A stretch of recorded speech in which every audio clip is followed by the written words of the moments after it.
अस्सलाम वालेकुम Pakistan and good morning Pakistan.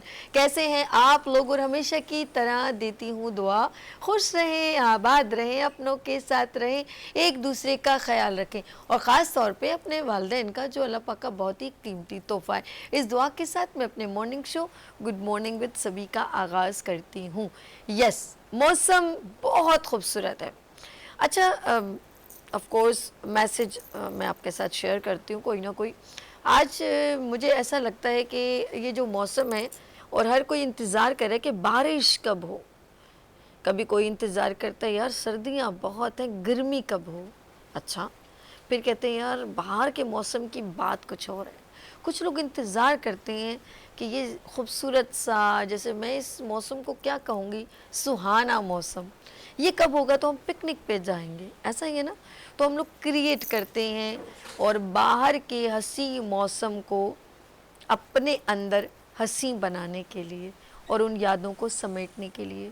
तो मुझे ये समझ में नहीं आती कभी कभी कि फिर जाहिर सी बात है जब एक एनवायरनमेंट बन जाती है, हम अपने लिए कुछ क्रिएट कर लेते हैं, तो फिर उसके बाद हम कुछ ना कुछ उसको अपने कहीं ना कहीं लिख लेते हैं, वीडियो बना लेते हैं। कुछ ऐसा होता है ना, यादें समेट के इसको बाद हम कैसे याद करेंगे और लोगों को बताएंगे हम ऐसे ऐसे ऐसे ऐसे, बिल्कुल इसी तरह। और वाकई में आप लोग जाएं, पिकनिक पर जाएं, लेकिन बी केयरफुल।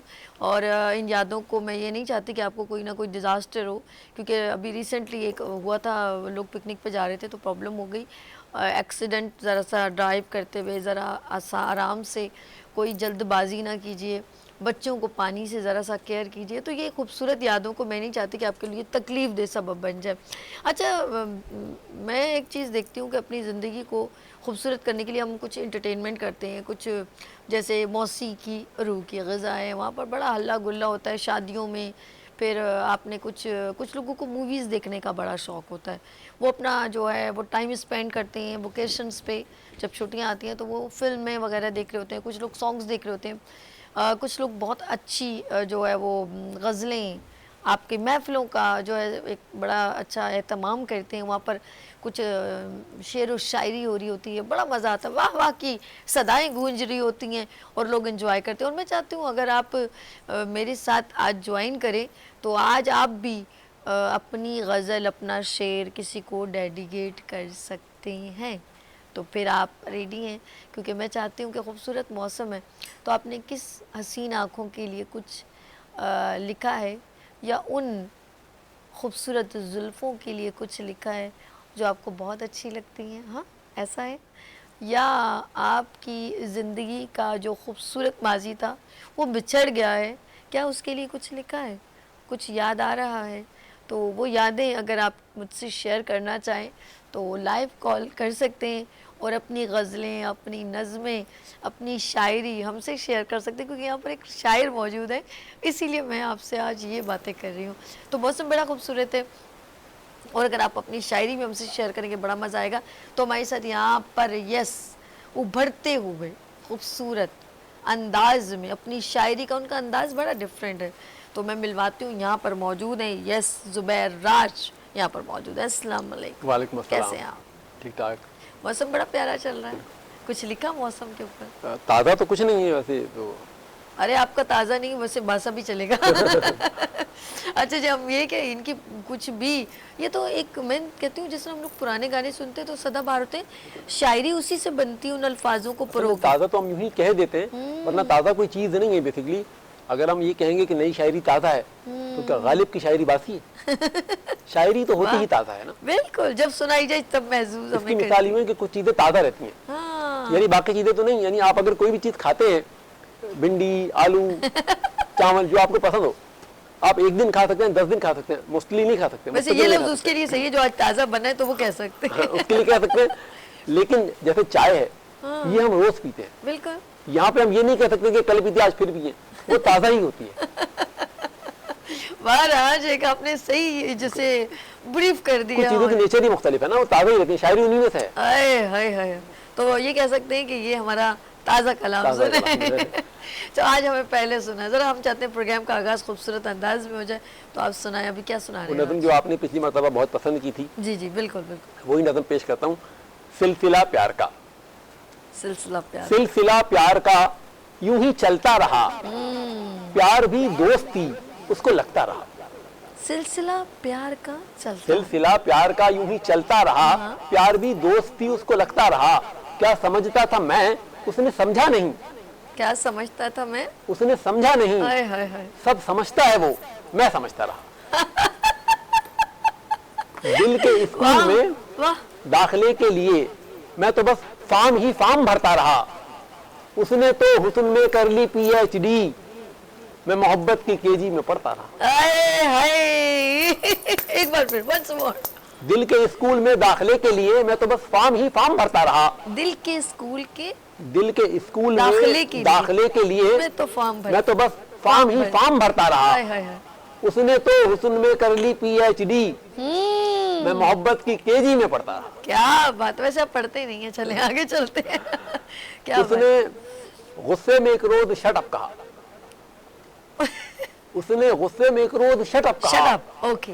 कश्मकश में मेरा दिल मचलता रहा। हाय हाय। चुप रहो, ये मेरे दिल ने माना नहीं, रात भर डिक्शनरी से उलझता रहा। चुप रहो, ये मेरे दिल ने माना नहीं, रात भर डिक्शनरी से उलझता रहा।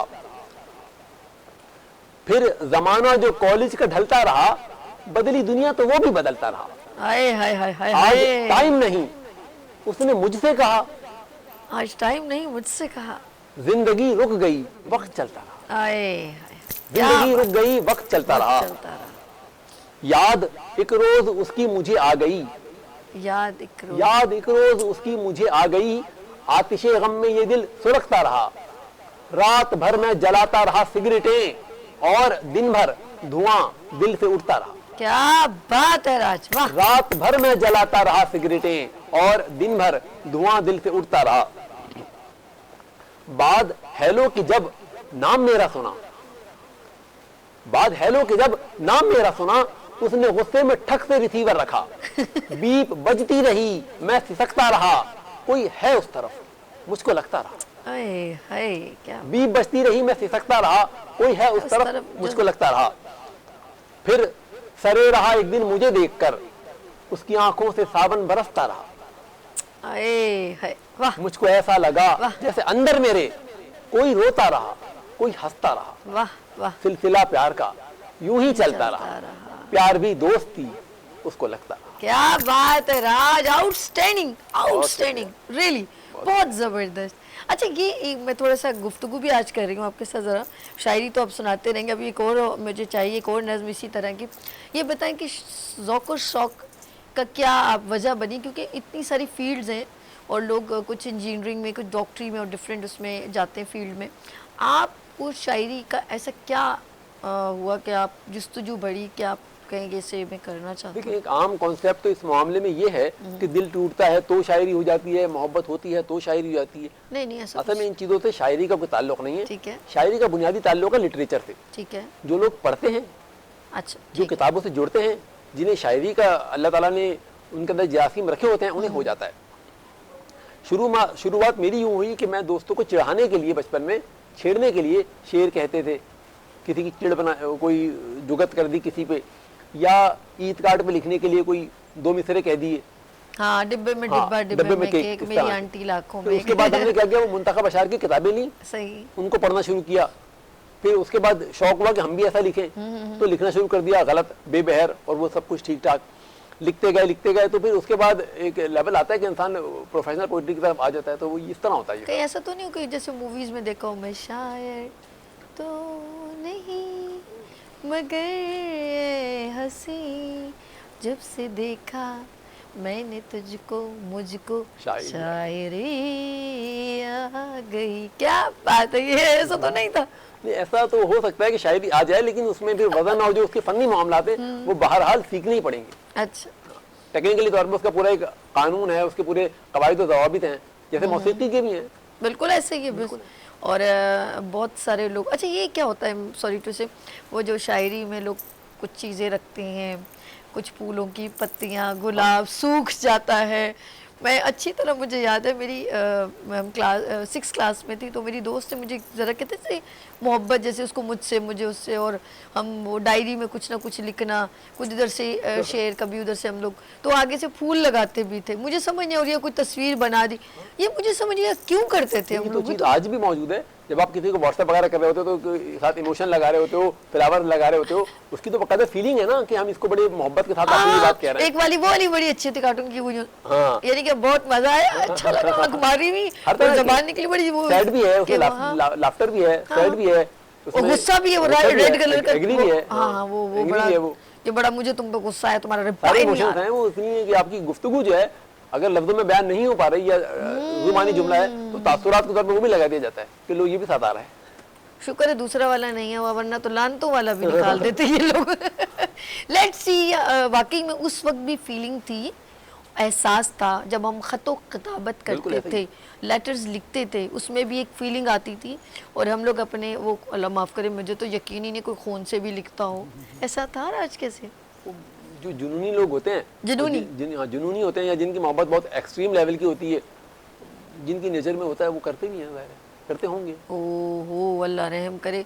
और अब तो आप ब्लड नहीं भेज सकते, अब आप सिर्फ ये देखें कि अब ब्लड का बहुत शौक हो तो जाके किसी गरीब को दे दे, क्योंकि आजकल थैलीसीमिया बड़ी होती है, वहाँ जाके दे दीजिए, ब्लड इस तरह ज़ाया नहीं कीजिएगा। एक और धड़कती भड़कती शायरी आ रही है राज की तरफ से। राज, आर यू रेडी? यस। मैं एक गज़ल पेश कर देता हूँ आपके लिए, बल्कि नज़म पेश करता हूँ जी, जी। मोहब्बत के हवाले से, क्योंकि मोहब्बत का भी जिक्र हो रहा था। हाँ हाँ, मोहब्बत जिसको हो जाए उसे ऐसे सताती है, हाँ हाँ हाँ, ना क्या बात, उसको भूख लगती है ना उसको नींद आती है। क्या बात। मोहब्बत दो को एक करती है, मैं और तू मिटाती है। मोहब्बत मैं को तू में गूंद कर एक हम बनाती है। वाह वाह वाह, मोहब्बत क्या दो बात। को एक करती है, मैं और तू मिटाती है। मोहब्बत मैं को तू में गूंद कर एक हम बनाती है। क्या और मोहब्बत झुर्रियां पड़ने से बोसीदा नहीं होती। मोहब्बत मोहब्बत झुर्रियां पड़ने से बोसीदा नहीं होती। मोहब्बत हो तो फिर बालों की चांदी और भाती है। आए, मोहब्बत वो सुहागन है कि जिसके हाथ की मेहंदी पुरानी जिस कदर होती है रंगत और आती है। क्या मोहब्बत वो सुहागन है कि जिसके हाथ की मेहंदी पुरानी जिस कदर होती है रंगत और आती है। मोहब्बत जंगलों की मुश्क है, दरिया की अंबर है। महक है जो हर एक सरहद समंदर पार जाती है। क्या किसी पे मर के जी जाना मोहब्बत ही से आता है। आए हाय, किसी पे मर के जी जाना मोहब्बत ही से आता है। क्या बात, किसी पे जीते जी मरना मोहब्बत ही सिखाती है। क्या बात, वाह वाह। मोहब्बत रोग बन जाए तो फिर ऐसे सताती है, न पल भर चैन आता है न एकदम जान जाती है। मोहब्बत जिसको हो जाए उसे ऐसे सताती है, न उसको भूख लगती है न उसको नींद आती है। क्या बात है, माशाल्लाह राज, ज़बरदस्त, बहुत खूबसूरत अंदाज में अपनी अक्कासी की कि एक मैं, मुझे ऐसा लगा जैसे कोई एक क्योंकि जाहिर सी बात है फीलिंग आती है ना, तो ऐसे जैसे कोई मियाँ बीवी का रिश्ता है जो ग्रेजुअली आगे लॉन्ग लास्टिंग तक चलता जा रहा है, और स्ट्रॉन्ग होना चाहिए, और स्ट्रॉन्ग ही होना चाहिए। आप मैंने अक्सर देखे कि लोगों की जैसे जैसे वो जो शादी से पहले मर्द वो की feeling- एक्साइटमेंट होती है ना, फिर मोहब्बत नहीं होती ना। वो ऐसी एक्साइटमेंट आप प्रेजेंट करते हो कि वो लड़की अपने ख्वाब बुनने लगती है, आपकी एक्साइटमेंट आपकी, शादी से और पहले। फिर वो जो आप एक महीना उसको इतना अच्छा ट्रीट करते हो तो वो और आपकी ज़िंदगी में वो कहती है सब कुछ मेरी यही दुनिया है, मेरी दुनिया है, बस यही वाली बात हो गई। और जब वो फिर ज़रा ज़रा आगे बढ़ती तो वो पर्सन उसको नहीं वो प्रोटोकॉल देता, तो उसके चेहरे की मासूमियत, उसके चेहरे की खूबसूरती, वो जो निखार, वो सब आहिस्ता आहिस्ता रिमूव करता है। वो कौन करता है? उसका अपना ज़िंदगी का साथी। और अगर वो चाहे कि ये सारी ज़िंदगी मेरे साथ इसी तरह सदाबहार और मेरे बच्चों का भी ख्याल करने वाली हमेशा खूबसूरत नज़र आए, तो उसकी सिर्फ एक मोहब्बत जिसे आप बार बार कह रहे थे वो बहुत ज़रूरी। मोहब्बत झुर्रियां पड़ने से बोसीदा नहीं होती। क्या बात, मोहब्बत हो तो फिर बालों की चांदी और भाती है। क्या बात, मोहब्बत वो सुहागन है कि जिसके हाथ की मेहंदी पुरानी जिस कदर होती है रंगत और आती है। क्या बात है, ये बड़ा पॉइंटेड है एक लाइफ पार्टनर के लिए। तो अच्छा, फिर एंड में पता क्या होता है राज, जब आप मैंने क्या अबव द 50 होते हैं तो एवरीबडी आपको लीव कर देता है ना, बच्चे आपको वो केयरिंग दे सकते हैं, आप बूढ़े हो गए हैं, फिर आपको अपना वही साथी याद आता है जिसने आपके साथ वक्त गुजारा है, और आप समझते हैं जैसे उसके ऊपर कोई एहसान किया, उसको सैलरी ये वो आप फिर आप उसकी तरफ मुतवज्जह होते हैं। लेकिन अगर आपने अच्छा बीज बोया होता है तो आपको वो रिटर्न मिलता है, लेकिन अगर आपने अच्छा नहीं बोया तो वो आपको वो फीलिंग भी उस लेडी को भी आपके लिए नहीं आती। और एंड में हमेशा जब अगर लव को ज़िंदगी, जिनको भी जो हस्बैंड है उनको ज़िंदगी दे, अगर आपने ज़िंदगी में, अगर आपको अल्लाह ने ज़िंदगी दी और अगर आपने अच्छा करेक्टर अपने वाइफ के साथ निभाया है, तो सॉरी टू से आप शायरी का प्रोग्राम में मैं इस, क्योंकि शायरी बिल्कुल करती है, इसको बिल्कुल कंडक्ट करती है और शायरी बनती इन चीज़ों से है, इन लफ्ज़ों से, इन ज़िंदगी के माहौल से। जो होता है, जो हो बीती होती है वो जग बीती हो जाती है, ऐसे ही ना, सब दुनिया देखती है। तो आप लोग अपनी ज़िंदगी का, मैं हमेशा चाहूँगी मियाँ बीवी आपकी जैसी आपकी वाइफ है अच्छी है, आपके बच्चों को, आपका घर का, जब आप नौकरी पे चले जाते हैं तो पीछे एक चौकीदार है जो आपका ख्याल करता है, यकीन कर आपके घर की रखवाली करता है फ्री ऑफ कॉस्ट। हम किसी को गार्ड रखते हैं तो एक सैलरी मुकर्रर करते हैं, वो आपसे कोई सैलरी नहीं लेती अपनी ज़ात के लिए। आपके बच्चों की टेक केयर आप रखें ना, ज़रा बच्चों की टेक केयर के लिए वो उसकी सैलरी आपके पास नहीं, घर की सफाई की कोई नौकरानी रखने की ज़रूरत है, नौकरानी मौजूद है, सच कह रही हूँ। लेकिन आप उस नौकरानी को रानी बना के रखेंगे, दिल की रानी, तो वो नौकरानी बनने को भी तैयार हो जाएगी। तो लाइफ में एंड में उसी की, आपको उसी साथी की शदीद ज़रूरत होगी दिल की बात करने के लिए। फिर वही बात है, मैं पल दो पल का शायर हूँ, पल दो पर मेरी कहानी है, पल दो पल मेरी हस्ती है, पल दो पल मेरी जवानी है। यस, बिल्कुल इसी तरह ये सब आर्जी हो जाता है, फिर आखिर में हमें एक दूसरे की ज़रूरत पड़ती है, लेकिन हर लम्हा अपनी वाइफ के साथ, अपने बच्चों के साथ खूबसूरत अंदाज में गुजारे। राज हमारे साथ मौजूद है।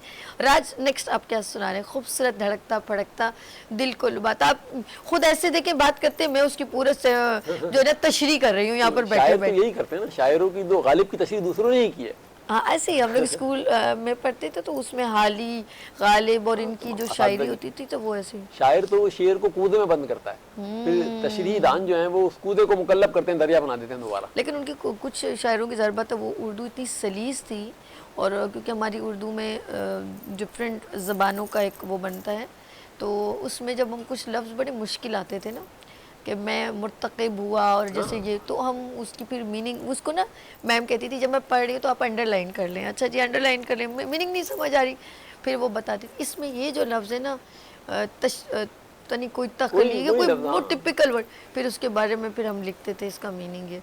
फिर उन जो एग्जाम्स होते थे फिर शायरी आती थी तो फिर हम लोग उसका ट्रांसलेशन करते थे, शायर इसमें ये फरमा रहे हैं। वो तो वही तो चीज़ है असल, मतलब हम तो ये कहते हैं हर बंदे के पास, बंदे को शौक होना चाहिए लुगत का, हर लफ्ज़ का मालूम होना चाहिए।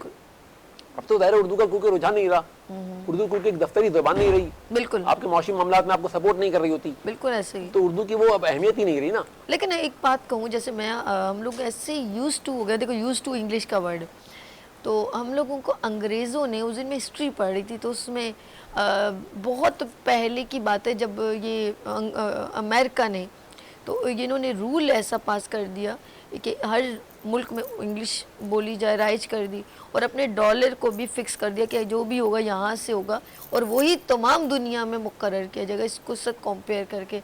तो मैंने कहा उनको ने इतनी दूर की सोच के पूरी दुनिया पे कब्ज़ा करने, और अभी चल रहा है वही।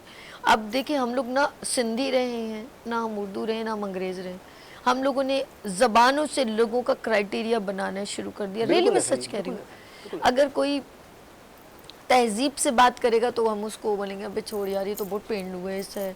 कोई बेचारे का लहजा अच्छा नहीं होगा, जैसे सिंधी ज़बान है या पंजाबी ज़रा सा लहजा डिफरेंट होता है, वो इंग्लिश बोलने जो हम उसको पेंडू समझने शुरू कर देते हैं, या हम लोग ये यार ये इतना नहीं है। और जो बहुत इंग्लिश में बात कर रहा है तो हम कहते हैं यार ये बड़ा पढ़ा लिखा है। तो हम क्या लैंग्वेज से हम किसी का क्राइटेरिया जज करेंगे? मेरा ख्याल है कि अंग्रेजी जो है क्योंकि वो प्रोफेशनल लैंग्वेज है इस वक्त की ना, फारसी में कहते हैं कि कलामुल मुलूक मुलूकुल कलाम, जो बादशाहों का कलाम होता है वो कलाम का बादशाह होता है। तो एक ज़माना था अरबी का, एक ज़माना रहा फारसी का, अब ज़माना अंग्रेज़ी का चल रहा है। तो क्योंकि दफ्तरी ज़ुबान अंग्रेज़ी है, मैं भी ये चाहूँगा अगर मेरा जो बेटा है वो आगे तरक्की करे तो उसको अंग्रेज़ी बोलनी ज़रूरी है। अंग्रेजी आनी जरूरी है। तो अंग्रेजी का सीखना, उसको बोलना, अपनी गुफ्तगू में इस्तेमाल करना भी कोई बुराई नहीं है। बिल्कुल सही। अगर आप उर्दू के साथ भी वो लफ्ज़ इस्तेमाल करते हो तो भी कोई बुराई नहीं है। और ये तो उर्दू की खासियत है कि हर लफ्ज़ को अपने अंदर समा लेती है, तो इसमें कोई बुराई नहीं है। लेकिन आप अपनी उर्दू की अहमियत को कम ना करें। लेकिन जुबान जो है, कोई भी जुबान का हाथ पकड़ के दूसरी जुबान को चलना भी सिखाती है, और एक जुबान दूसरी जुबान को रोंदती भी है। बिल्कुल बिल्कुल सही। जब ये अरबी का दौर रहा, फारसी का दौर रहा, उस जमाने में जो हमारा मुसलमानों का गोल्डन एरा गुजरा, उसमें बहुत ज्यादा काम हुआ अरबी फारसी में, और अंग्रेजी में ट्रांसलेशन भी हुआ। अंग्रेजी को ऐसा मजरू नहीं किया गया जैसे कि अब उर्दू को किया जा रहा है। अगर आज अंग्रेजी का जमाना है तो ये एक अच्छी बात है, इसमें कोई हमें मजाका नहीं है, लेकिन उर्दू को रोंदना नहीं चाहिए हमें, या उसको ऐसा गैर अहम समझना, ये गलत है। जैसे आपने कहा कि वो एक प्रोफेशनली ज़बान है, तो हम उस प्रोफेशन में इस्तेमाल करें तो ज़्यादा बेटर है, एज कम्पेयर टू हम किसी के ऊपर अपना एक अच्छा, मैं एक चीज ऐड करूं, इम्प्रेशन डालने के लिए बात करें तो असल में देखिए, अंग्रेजी भी हमारी जुबान है। हाँ अंग्रेजी भी हमारी जुबान है। ठीक है, हज़रत अली का कौल है कि इल्म मोमिन का गुमगश्ता माल। बिल्कुल बिल्कुल। देखिए, अंग्रेजी लोग, अंग्रेजों की जुबान है, ठीक है, जुबान तो वो थी जो आदम अलैहिस्सलाम बोलते हुए आए, बिल्कुल ठीक। हाँ, उसके बाद उसी जुबान से जुबानें बनी, बिल्कुल मुकम्मल जुबान तो एक वही आई थी। बिल्कुल उसके मतलब जितनी जुबान आदम अलैहिस्सलाम बोलते हुए आए, उसी जुबान से मजीद जुबानें बनी, और उन्हीं में से फिर वो जर्मन, फ्रेंच और अंग्रेजी वगैरह बनी। बिल्कुल ऐसे। तो वो जुबानें तो बन गई, लेकिन ये सारी जुबानें हमारी ही हैं। हमें अंग्रेजी से कोई ऐसा बोझ नहीं है कि हमारी नहीं है, वो जुबान है। बात तो बड़ी लॉजिक, यानी कि ये अंग्रेजी कोई से कोई बोझ नहीं उनकी है। मिरास नहीं है, ये कह सकते हैं। जुबानें हमारी हैं, जुबान तो हाँ बिल्कुल वो भी सही। हमारी जुबान है, मना किसी को नहीं है, माना किसी को नहीं, हमें उनके, लेकिन हम लोगों का नहीं। आप ये तो बिल्कुल सही है, तो आप कह रहे हो या मैं कह रही हूँ, हाँ यार ये ऐसा ही है, लेकिन आपने नोट किया है कि लेकिन लोगों ने क्राइटेरिया बनाया हुआ है, और उसकी क्लासिफिकेशन की भी, उसके वैल्यूज़ भी बना दी है कि ये जो है तो ये बड़ी बेटर, आपको इंग्लिश आती है, वाई आप उसको क्राइटेरिया से जज करो। लेट्स सी, ये एक बहुत बड़ी बात हो जाएगी। राज भी बड़े नॉलेजेबल हैं माशाल्लाह, बहुत अच्छे तरीके से ब्रीफ भी करें, और ये कन्विंसिंग पावर बड़ी अच्छी होती है, मुझे अच्छा लगा। लेट्स सी, हम लोग शायरी की बात करें, और किसी वक्त हम भी कुछ ना कुछ जो है लिख लेते थे, कोई वो होता है, लेकिन बाद में फिर वो एक डोमेन चेंज हो गया, साइंस ले ली, साइकोलॉजी, ये वो, उसमें हम उसको टाइम नहीं दे पाए। लेकिन एक थोड़ा सा था, ज़ौक शौक था, लेकिन इतना ज़्यादा उसको मैं लेके नहीं चली। लेकिन कभी कभी वो माहौल बनता है ना, तो बहुत अच्छा लगता है, बहुत मज़ा। ये हर इंसान के अंदर है ये चीज़, शायरी को हर इंसान पसंद अच्छा, करता है। सॉन्ग भी इसी वजह से मुझे वही पसंद है जिसमें क्लियर जज्बात शैली, मुझे हो। वो चीखो पुकार, और वो जो ना समझने वाली, जैसे माइकल जैक्सन, मुझे समझ नहीं आती, वो जो बिला वजह उसमें अब जो एक्स्ट्रा गाने चल रहे हैं वो सारे उसी तरह के हैं, नहीं मज़ा कोई नहीं मतलब ही आता। नहीं है, कोई मफहूम ही नहीं है। हाँ, जो मुझे ज़रा सा, अब फॉर एग्जांपल एक जो है ना मेहंदी हसन का है, या शायद सारे पता नहीं मेहंदी हसन के सारे। वो पुराने गानों में जब आते हैं ना, गजलें जितनी भी हैं, गजलें मेहंदी हैं, हसन बड़ा की, प्यारा या मेहंदी मुझे हसन। तरन्नुम की, या जो भी कलाम सबने पढ़े, पहले के गाने ही बड़े लिरिक्स वाले हुआ ये करते थे। झुकी झुकी निगाहें, इन्हें मैं सलाम कर लूं, यही अपनी सुबह कर लूं, यही अपनी शाम का, यही अपनी शाम कर लूं, ये झुकी आपका झुकी तरन्नुम बड़ा अच्छा है। निगाहें। कैसा है? ये देखिए कितना, ये लफ्ज़ कितने क्लियर और समझ आ रहे हैं, एक फीलिंग आ रही है, हाँ यार ऐसा है कि नहीं। बिल्कुल ऐसा ही है, मतलब जहाँ तक समझने समझाने का ताल्लुक है, तो वो तो अब के गानों में तो वो चीज़ है ही नहीं ना। अब तो बस एक ढोल बज रहा है और एक बस आवाज़ चल रही है, वो आपको मस्त कर रही है, आपको समझ में कुछ भी नहीं आ रहा। हाय हाय, मस्त की बात है कि आप तो परवीन का बड़ा है। उसमें तो एक मफहूम होता था हाय ना। हाय हाय, नहीं ना, मैं दीवानी कुछ ना जाना, मस्त होके गावा, दुनिया राजी करके कमले, फिर कितने जाना ऐसा वाली ही बात, हम कितना भी कन्विंस कर रहे हैं। लेट्स सी, आप राज क्या लेकर आ रहे हो? एक गजल की कुछ चीज़ सुना देता हूँ। बन के इल्हाम तुम मुझ पे उतरो कभी, हाय बन हाय, के झोंका मुझे छू के गुजरो कभी, क्या बात, क्या बात, वाह वाह। क्यों नहीं खत में लिखते फकत आपके, क्यों नहीं खत में लिखते फकत आपके, दोस्त रस्मन ये अल्फाज लिखो कभी, क्या, वाह दोस्त वाह, रस्मन ये अल्फाज लिखो कभी, हो के बेताब चूमोगे तुम आईना, होके बेताब, हो के बेताब चूमोगे तुम आईना, मेरी आंखों से गर खुद को देखो कभी, वाह वाह राज, वाह क्या बात, तुमको आएगा मेरा ही चेहरा नजर, तुमको आएगा मेरा ही चेहरा नजर, आह, क्या, दिल की आंखों से आंखों में झांको कभी, वाह क्या बात, क्या बात, दिल की आंखों से आंखों में झांको कभी, धड़कनों से सुनोगे मेरा नाम तुम, धड़कनों से सुनो, धड़कनों से सुनोगे मेरा नाम तुम, गोशे उल्फत अगर दिल पे रखो कभी। वाह वाह। लम्से एहसासे बन के इल्हाम तुम मुझ पे उतरो कभी, बन के झोंका मुझे छू के गुजरो कभी। वाह वाह, क्या बात है, क्या बात है, ज़बरदस्त राज। वो मुझे जहन में कुछ आपके झोंका झोंका किया ना, तो मेरे जहन में कुछ शबनम का गाना आ गया था, वो निकल गया फौरन, आपने कहीं रुके तो मैं भूल गई हूँ। लेट्स सी, बहुत मज़ा आ रहा है राज। आखिरी एक गज़ल हो जाए तो फिर हम जो इस सेगमेंट को यहाँ पर एंड करेंगे। राज के साथ बहुत मज़ा आ रहा है, ब्रेक लेने को तो बिल्कुल दिल नहीं कर रहा, तो हम कंटिन्यू करेंगे। और राज से, राज एक बात बताएं, आगे चल के क्या इसी फील्ड को आपने कंटिन्यू करना है? देखिए अब मामला ये है, अदबी ये जो आपका शौक है, इस ज़ौक़ को लेके चलेंगे? शौक को तो लेके अभी भी चल रहे हैं, लेकिन प्रोफेशनलिज्म तो ये अभी भी नहीं है। शायरी प्रोफेशनलिज्म नहीं बनती, मतलब गालिब के ज़माने में भी वजीफे का दौर था। अच्छा, अब मामला ये होगा, उर्दू की तो अहमियत ही नहीं रही। अब गालिब तो बादशाह शाह ज़फ़र के उस्ताद थे, तो उनका वजीफा हुआ करता था। अच्छा, अब शायरों का ना वजीफा होता है ना, उसकी ज़रूरत है, लेकिन शायर को प्रोफेशनली तौर पर कुछ और करना चाहिए। मैं बेसिकली इम्पोर्ट से रिलेटेड काम करता हूँ, दफ्तरी मामलात में दरामदाद से मुतालिक फ़राइज़ सर अंजाम देता हूँ। तो आपको किसी दिन मेरे ख्याल में इन इश्यूज पे बुलाएंगे, आजकल महंगाई बहुत हो रही है। वो तो पूरा पाकिस्तान बात करेगा आपसे, आप किसी खिले वाले को बुलाएं, इकोनॉमिक पड़े हुए हैं, वो इतनी अच्छी तरह से बात भी करेंगे और गुस्सा भी अपना निकालेंगे पूरा कि जो हो रही है महंगाई, वो तो हर शख्स जानता है। कुछ लोग, एक बात बताऊं, जो सही सिंसियर है ना, जब वो बात कहते हैं ना, कल ही एक पर्सन से मेरा एक और शो होता है प्राइड ऑफ पाकिस्तान, वो यहाँ पर बैठे थे, स्क्रीन पर वो नहीं, लेकिन जब मैंने उनको ऐसे पूछा ना, तो यकीन करें ऐसे लग रहा था कि अब रोए कि अब रोए। उसकी वजह पता है? बहुत सीनियर है वो, बहुत सीनियर है। उन्होंने कहा कि मत पूछो कि आगे क्या होने वाला है। मैंने कहा ऐसा क्या, मतलब खौफ आता है ना बंदे को, क्या हो? तो कह रहे नहीं कुछ नहीं, मैं मतलब बोलना नहीं चाह रहा। मैं इतनी हैरान, कह रहे बस अल्लाह अल्लाह है बस। देखिए बात ये, दिल से जो बात निकलती है असर रखती है। वैसे डायलॉग डिलीवर करना एक अलग चीज है, उसकी कोई अहमियत नहीं है। देखिए मैं आपको बताऊं ना, वो जो शख्स कह रहा था ना ये बात, उसकी बात में बहुत दर्द था। क्यों? जिस शख्स के सर में दर्द होता है ना, जब वो कहता है ना दर्द है, तो इस लफ्ज दर्द में भी इतना दर्द होता है जितना उसके सर में होता है। बिल्कुल सही कहा। और सुनने वाले पे भी वो मुंतकिल होता है। ये कैफियत की बात है, जो वाकई में महसूस करके कह रहा होगा। मैं तो कह रही हूं, बुरा मत मनाएगा भी, ये दर्द ही रहे। अगर ये तड़प बन गया ना, तो ये सब हम तकलीफ में आ जाएंगे। ये दर्द तकलीफ में बन गया और फिर तड़प में बन गया ना, तो हम सब तकलीफ में आ जाएंगे, बहुत बुरे तरीके से आएंगे। और फिर हम सब ऐसी एक डिज़ास्टर में आ जाएंगे कि हम तमाशा बन जाएंगे।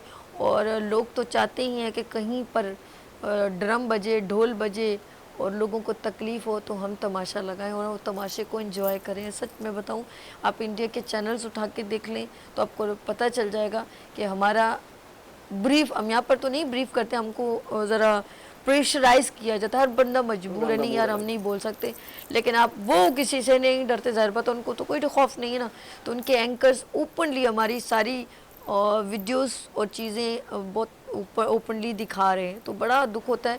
अल्लाह पाक जो हमारे मुल्क को सलामत रखे। कोई उस दिन भी एक वीडियो देखी कि आपने जो है बेच दिया है ये वो, तो इस तरह के बड़े ह्यूमर्स हैं। वल्लाह आलम आगे क्या होगा ये तो मेरा रब ही जानता है, लेकिन अल्लाह पाक हमारे मुल्क को 14 अगस्त आ रही है, सलामत रखे। इस परचम के हमेशा ये बड़े पता नहीं किन दिलों से लोग बोल रहे हैं इस वक्त, इस परचम के हम साए तले हम एक है, वाकई में हम एक हैं। अब वो एक लोग मिल के क्या अच्छा कुछ लेकर आ जाए तो बहुत अच्छी बात है। अल्लाह पाक सबके दिलों में रहम करे। चलिए जी, लास्ट हम मुराद से सुनते हैं, लास्ट क्या सुनाना चाहते हैं? यस, आपने झोंका नहीं हूँ जो छू के गुजर जाऊंगा, मैं प्यार हूँ तेरे दिल में उतर जाऊंगा। यस, पुराने गानों का यही था ना कि वो, जैसे आपने एक गाने का मुझे खाली एक लाइन दी, मैं भी उस तक पहुंच गया। हाँ। अब जो गाने बन रहे हैं उसमें कोई लाइन ही नहीं है। सही कहा, बगैर म्यूजिक के, बगैर उसका अपना कोई मतलब मफहूम नहीं रहा। ठुमका होना चाहिए। लिरिक्स का जो था ना एक, वो सब खत्म हो गया। बिल्कुल सही। और यकीन करें सदा बहार है, आज भी सुने। और मैंने तो जाके अभी घूमने फिरने गई हूँ ना, तो वहाँ पे ज़ेबा मोहम्मद अली का गाना, उस पर मैंने बड़ा अच्छा पिक्चराइज किया। और मैंने शबनम के गाने पे भी, वो जगह इतनी प्यारी थी, वो मुझे वही सारा वो याद आ रहा था, वो वहीं पर ही। ये देखिए फन अब हो रहा है जवाल पर भी। हाँ। फन अब वैसा नहीं रहा। बिल्कुल सही। भले किसी भी फील्ड में चले हैं आप देखिए, मेहदी हसन तो कोई नहीं आएगा ना। ठीक है, अदाकारी की आपने बात अगर करती हैं तो अब वो मोहम्मद अली, ज़ेनब, ज़ेबा तो नहीं आएंगे ना। नहीं आएंगे। शायरी की बात करेंगे तो अब गालिब फराज और वो लोग तो नहीं आएंगे ना जो बाद वाले आ रहे हैं। एक तरतीब से फन जवाल पजीर हो रहा है। बिल्कुल सही। जो पहले लोगों ने काम कर दिया वो कर दिया, अब बाद वाले वैसा कर जाएंगे, ये बहुत मुश्किल है। बहुत मुश्किल है। लेट्स सी राज लास्ट क्या सुनाएंगे? जने आपने कहा तो एक गजल के चंद शेर, वैसे मैं बहुत ज्यादा सुना चुका हूँ, लेकिन एक अच्छे शेर सुनाए फिर एंड करते हैं। हाँ, कभी नजरें मिलाने में जमाने बीत जाते हैं, कभी नजरें चुराने में जमाने बीत जाते हैं। किसी की आंख भी खुलती है तो सोने की नगरी में, किसी को घर बनाने में जरा सी जमाने बीत जाते हैं। कभी घर से निकलते ही नजर आ जाती है मंजिल, कभी रस्तों को पाने में जमाने बीत जाते हैं। और कोई सजदे में गिर जाता है तो पा लेता है रब को, कोई सजदे में गिर जाता है तो पा लेता है रब को, किसी को लौ लगाने में जमाने बीत जाते हैं। और कभी एक पल बराबर बन के सदियां बीत जाती हैं, कभी एक पल बिताने में जमाने बीत जाते हैं। क्या कभी नजरें मिलाने में जमाने बीत जाते हैं, कभी नजरें चुराने में जमाने बीत जाते हैं। बहुत शुक्रिया राज। बहुत कभी कभी मेरे दिल में ख्याल आता है कि जैसे तुझको बनाया गया है मेरे लिए। वाह राज, आपने आने का बहुत शुक्रिया, थैंक यू। बहुत एंजॉय किया, बहुत मज़ा आया। नाज़रीन आप लोगों ने एंजॉय किया ऑफ कोर्स। मैं गुड मॉर्निंग विद सभी में डिफरेंट सेगमेंट्स आप लोगों के लिए लेकर आती हूँ। यहाँ लेंगे छोटी सी ब्रेक और मिलते ब्रेक के बाद गुड मॉर्निंग विद सभी के साथ।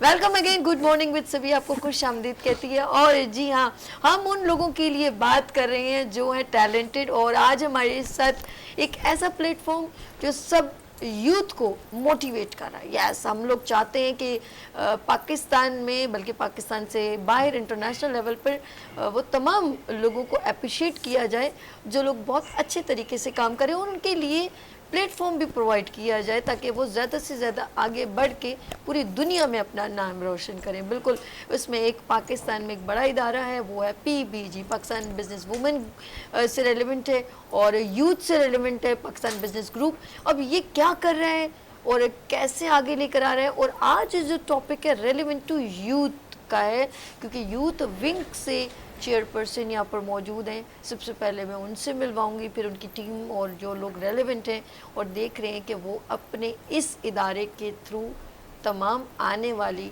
यूथ को कैसे कंडक्ट करें और कैसे उनको फैसिलिटेट कर रहे हैं। यस, हमारे साथ तो मौजूद है जी हाँ, PBG से यूथ विंग की चेयरपर्सन मिस और सोशल एंटरप्रेन्योर हिबा खान। अस्सलाम वालेकुम। वालेकुम अस्सलाम। कैसी हैं हिबा? अल्हम्दुलिल्लाह ठीक ठाक, आप कैसी हैं सर? First class. अरे जी, मैंने जब ये सरप्राइज़ सुना, पिछली बार भी मेरे प्रोग्राम में ऑफ कोर्स PBG से रेलेवेंट वुमेन्स आई थी, तो उन्होंने कहा हमारा यूथ विंग बड़ा एक्टिव चल रहा है और बहुत कुछ लेकर आ रहा है, तो सरप्राइज़ बाद में सुनेंगे, पहले हम टीम से इंट्रोडक्शन करवा दें, क्योंकि यूथ की जब बात होती है उसके अंदर बहुत सारी फील्ड को अपॉर्चुनिटी दे रहे हैं PBG, और यूथ विंग के थ्रू अब देखते हैं कि कौन से ऐसे और डोमेन हैं जो वो ज्वाइन कर सकते हैं। आज वो सारी बातें होंगी, वो इसलिए हम डिस्कस करेंगे इस प्रोग्राम के थ्रू, क्योंकि हिबा मौजूद है, वो यूथ विंग की चेयरपर्सन है, वो बताती रहेंगी, ताकि आप लोग वहाँ पे भी, वो बैठी हुई ख़वातीन हैं, वहाँ पे बैठे हुए जो यंग यूथ हैं, एजुकेटेड पर्सन हैं, वो हमारे इस डोमेन में PBG के यूथ विंग को कैसे ज्वाइन कर सकते हैं। तो बिल्कुल हमारे साथ यहाँ पर मौजूद है एक और गेस्ट PBG से relevant, Saman Khan, fashion designer, beautician, chairperson fashion committee. अस्सलाम वालेकुम। वालेकुम सलाम। सभी क्या हाल है? कैसे हो आप? ठीक हो? मजे दुआएं में? आपकी दुआएं। एक काम किया करो आप ना, बस जाया नहीं करो घर, मेरे पास ही रहा करो। हमारी जब भी कोई PBG का जब भी कोई प्रोग्राम होता है, समन पहले, सबसे पहले, और अच्छी बात है आप हर किसी के साथ ज्वाइन करती हैं, सपोर्ट करती हैं, ये पॉजिटिविटी जॉइन एफर्ट होती है सबके साथ। That's good. अच्छा जी, हमारे साथ एक और भी ऑफ कोर्स PBG से ही रेलेवेंट है और यहाँ पर मौजूद है, मेरे पहले भी प्रोग्राम को ज्वाइन कर चुकी हैं और बहुत अच्छा है। आज यूथ विंग को सपोर्ट में भी सामने खड़ी है PBG से। फजर मौजूद है, रियल इस्टेट कमेटी से हैं, सॉरी रियल इस्टेट कमेटी, हाँ बिल्कुल सही मैंने कहा, रियल इस्टेट कमेटी की चेयरपर्सन, ठीक है जी, फजर हमारे साथ मौजूद हैं जी। अस्सलाम वालेकुम, कैसे हो आप? ठीक हो? अल्हम्दुलिल्लाह मैं ठीक हूँ। मजे आप में? कैसी हैं? ओके, गुड हो गया जी, बहुत अच्छी है ये। अच्छा, मैं अब जरा सा सीरियसली आगे आ जाती हूँ थोड़ा। अच्छा, मैं प्रोग्राम में थोड़ा हंसी मजाक भी करूँगी, नाराज नहीं होना। नहीं बिल्कुल भी नहीं। यूथ हमारी बड़ी एक्टिव है, समन तो बहुत यूथ है भाई। देखो बोले ना हंसी, इसे यकीन नहीं है कि मैं यूथ में आती हूँ। देखिए अगर जब कहते थोड़ी हैं ना कोई लड़की मुझे कहता है मैंने खून बढ़ा दिए। कसम से, देखो ये कहाँ चली गई है फौरन।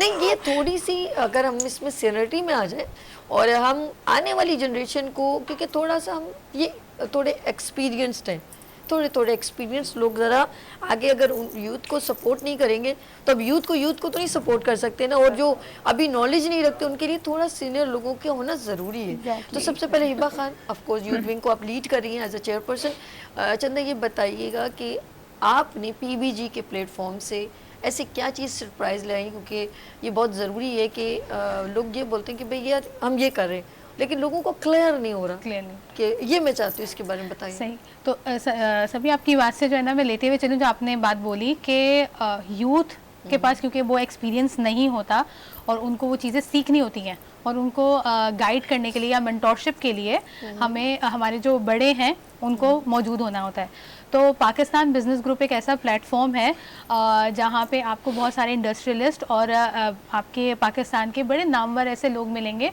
जो इकोनॉमिकली वेल ऑफ भी हैं और हमारी कंट्री को सपोर्ट कर रहे हैं। Okay. अब क्योंकि वो उस ओहदों पे कह लें या उस एक्सपीरियंस पे पहुंच चुके हैं कि अब वो चाह रहे हैं कि हमारे पास जो मौजूद है वो हम अपनी यूथ में ट्रांसफ़र करें, हमारे पास जो नॉलेज मौजूद है वो हम यूथ में लेकर आएँ, ताकि क्योंकि youth is the future of the nation.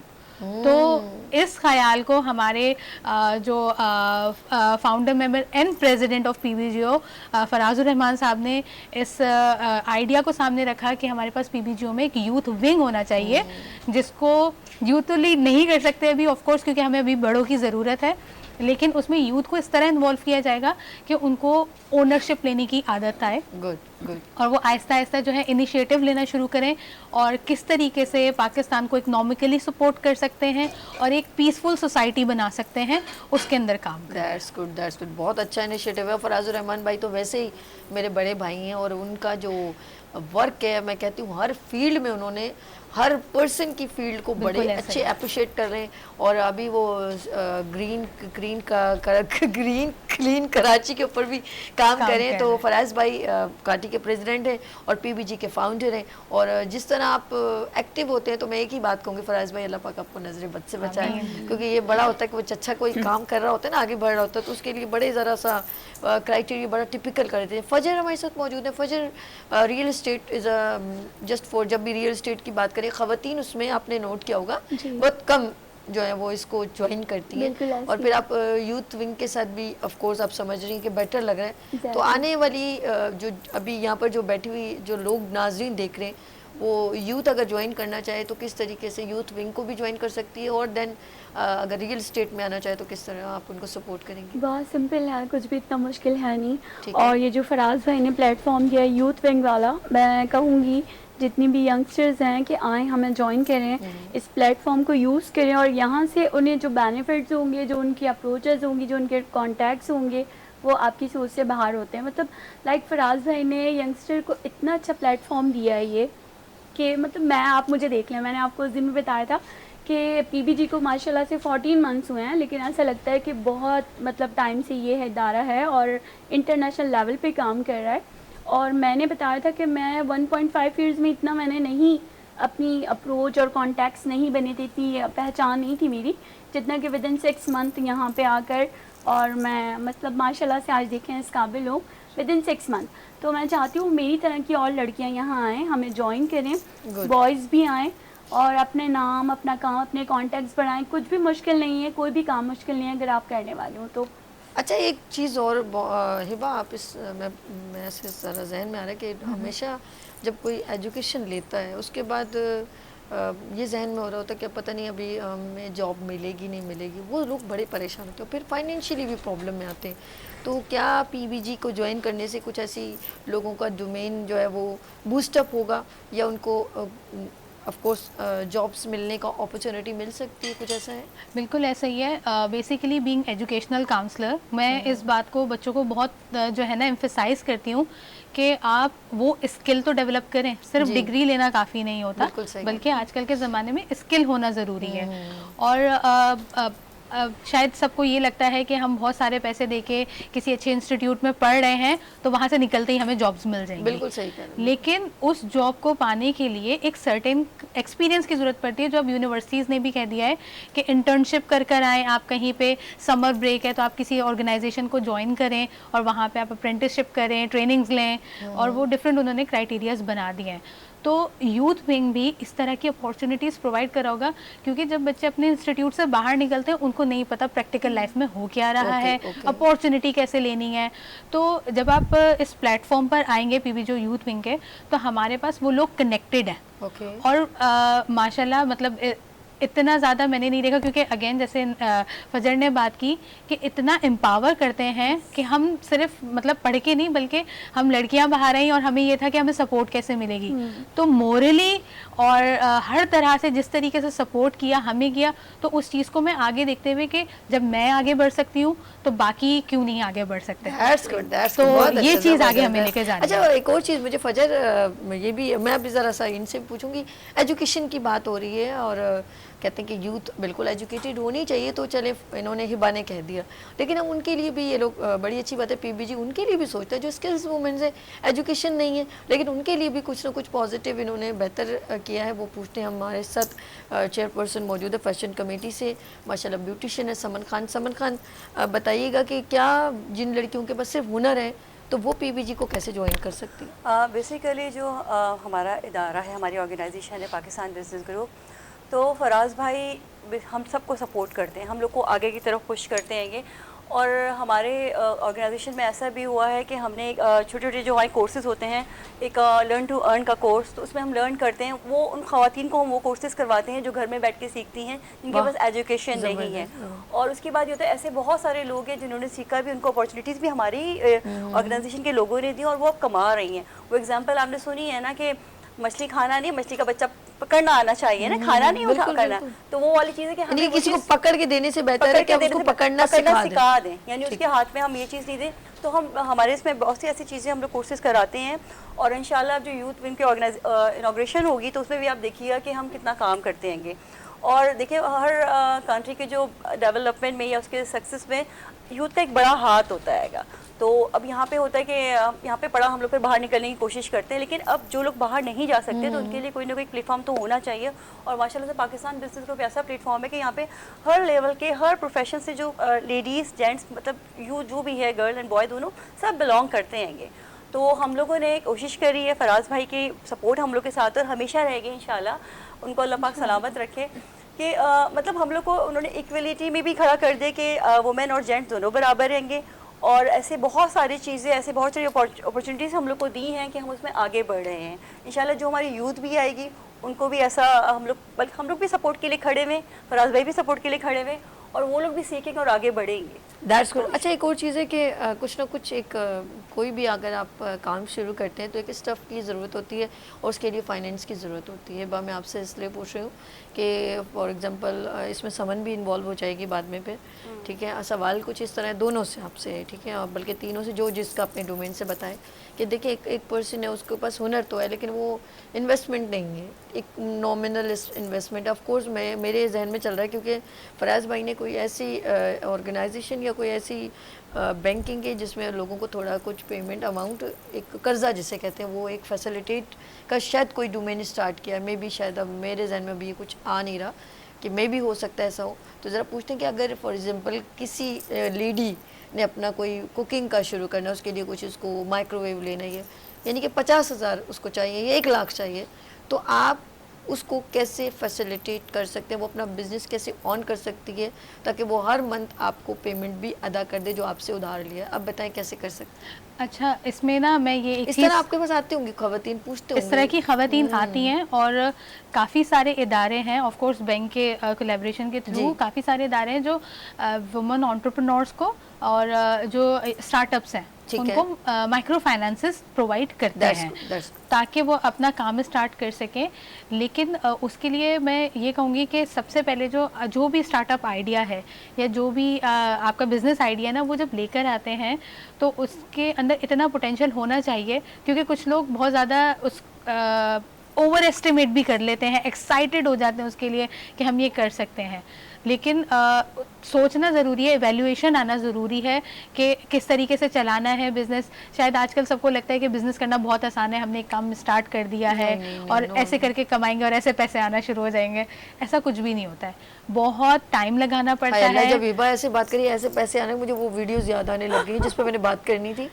मैं किसी दिन डिस्कस के लिए बोलूँगी, समझ सुनना, वो बड़ा ज़बरदस्त हिबा। वो आजकल कितने लाख गिनो, ये कितने ये गड़ियाँ गठियाँ कितनी, क्या बोलते हैं, हाँ वो ये कितने कितने बंडल्स हैं। अच्छा जी, ये मैं एक जो 2 घंटे में जो है ना वो मैं 5 लाख कमा रही हूँ। हैं, यानी कि हम सब पागल है, रोटियां बना रहे हैं हम लोग, और ये लोग 5-5 लाख 2-2 घंटे में खरीद कर क्या रहे हैं। सभी देयर इज अ सेइंग के there is no free lunch. अच्छा, ये तो अपने व्यूज बढ़ाने के लिए हम लोगों का दिल दुखाते हो। ऐसे ही है, मैं जॉब छोड़ दूंगी।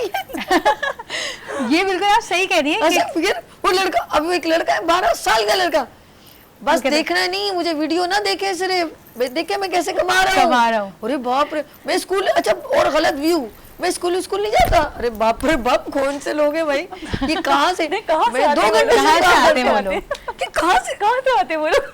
वही हो गया ना, बिल्कुल ऐसा ही है।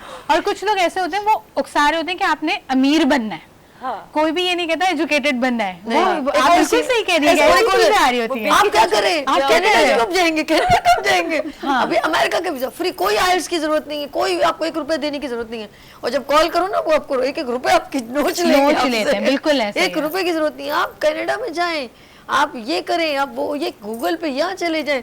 मैंने कहा मुझे तो पागल कर दिया, यार ये झूठ बोल रहे हैं। फिर लोगों ने मुझे समझाया, बीबी कहाँ के चक्करों में पड़ रही हो यार, पागल हो। फिर यानी कि लोग बड़े, और ये इसके ऊपर मैं बात करूंगी, यकीन करें, और आपकी टीम के साथ करूंगी। एक और सीन हुआ है कि जैसे आपको ऑनलाइन बहुत सारे AC रूम में दिखा दिए, या कोई भी होम अप्लायंसेज या घर की ना, ये हुआ है समन, देखो आप, मैंने लोगों को, और लोग रो रहे हैं इसमें कि ये अब इतना बड़ी चीज है AC, अगर कोई कह दे आपको 25,000 में मिलेगा और आपको बाजार से नया 1.5 लाख का मिल रहा है, और अगर सेकंड हैंड देखो तो 60-70 हज़ार का, तो एक बंदे को 25,000 बोलो तो वो क्या कहेगा, यार मैं तो वक्त से पहले ले लूं। पहले तो वो कॉल करेगा, तो उसमें वो कहेगा कोई मसला नहीं है, ये जो आपने पिक्चर सेलेक्ट किया, पिक्चर से AC लिया जा रहा है। किसी दिन शादी भी बोला, ये लड़का बड़ा अच्छा लग रहा है, तो ये पिक्चर से, अच्छा जी ये मुझे बड़ा पसंद आया, अच्छा जी इसके क्या क्या वो है, उसने सारी बता दी, ये अच्छा जी हो गया। आप क्या करें, सिर्फ 5,000, कुछ नहीं, बाकी आप जैसी आपकी उस पर आएगा आप बाकी पेमेंट अदा कर देना। चले जी 5,000 दे दिए। सर वो असल में वो दोबारा जब वो बंदा 3 दिन बाद उससे कांटेक्ट करेगा, सर वो असल में पता है क्या है, वो आप लोग जो है ना वो हमारा ये मसला है, तो 5,000 और दे दें, तो ये बस समझ लें ये 2 घंटे में आपके पास है।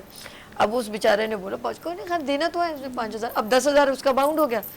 सर 3 दिन के बाद वो बंदा बेचारा कॉल करके, अब वो ना चाहते हुए भी गालियाँ देगा। अच्छा उसने गालियां तो दी थी, उसने ब्लॉक कर देना, लेकिन वो अक्लमंद, थोड़ा सा अक्लमंद नहीं, डबल बेवकूफ़ क्या होगा। अब उसने फिर दोबारा कॉल किया, उसने कहा यार वो पोर्ट पे फंस गया माल, अब 10,000 और दे दे, और देखिए फिर आपके पास 2 घंटे में माल पहुंचा। वो फिर उसके बाद टाटा बाय बाय, तो ये होगा आपके साथ।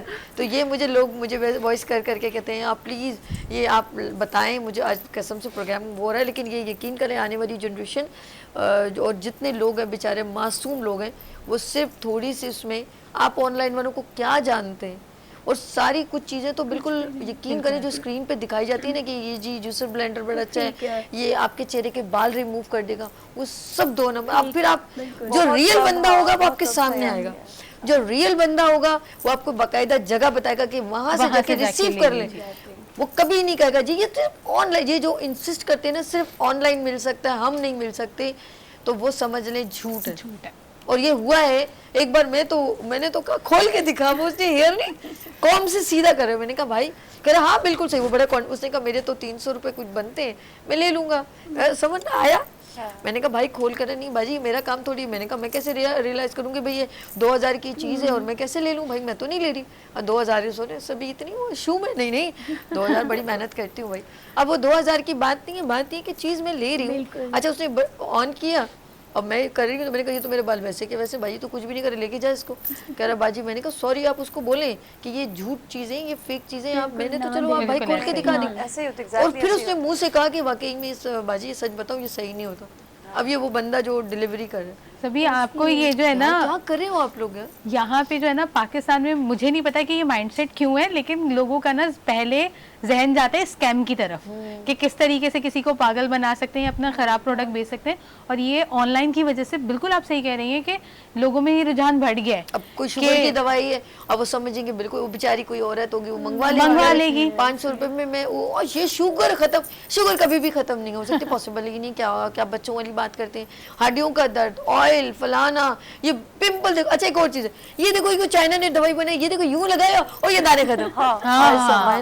ऐसा पॉसिबल ऐसा क्या ही। करो बहुत क्या करो। बुरा एक्सपीरियंस होता है मेरा तो बहुत ने बुरा हुआ। ऑनलाइन सैंडल ऑर्डर किया। अच्छा आपके भी, आपको भी आपके दोस्त को चूल्हा लग चुका है? 3000 रुपए की मंगवाई और जब उसने वो पैकिंग खोली, बॉक्स खोला तो उसमें 2 पट्टी की चप्पल ओह माय गॉड, जो कि इसी को 150 रुपए की भी नहीं थी।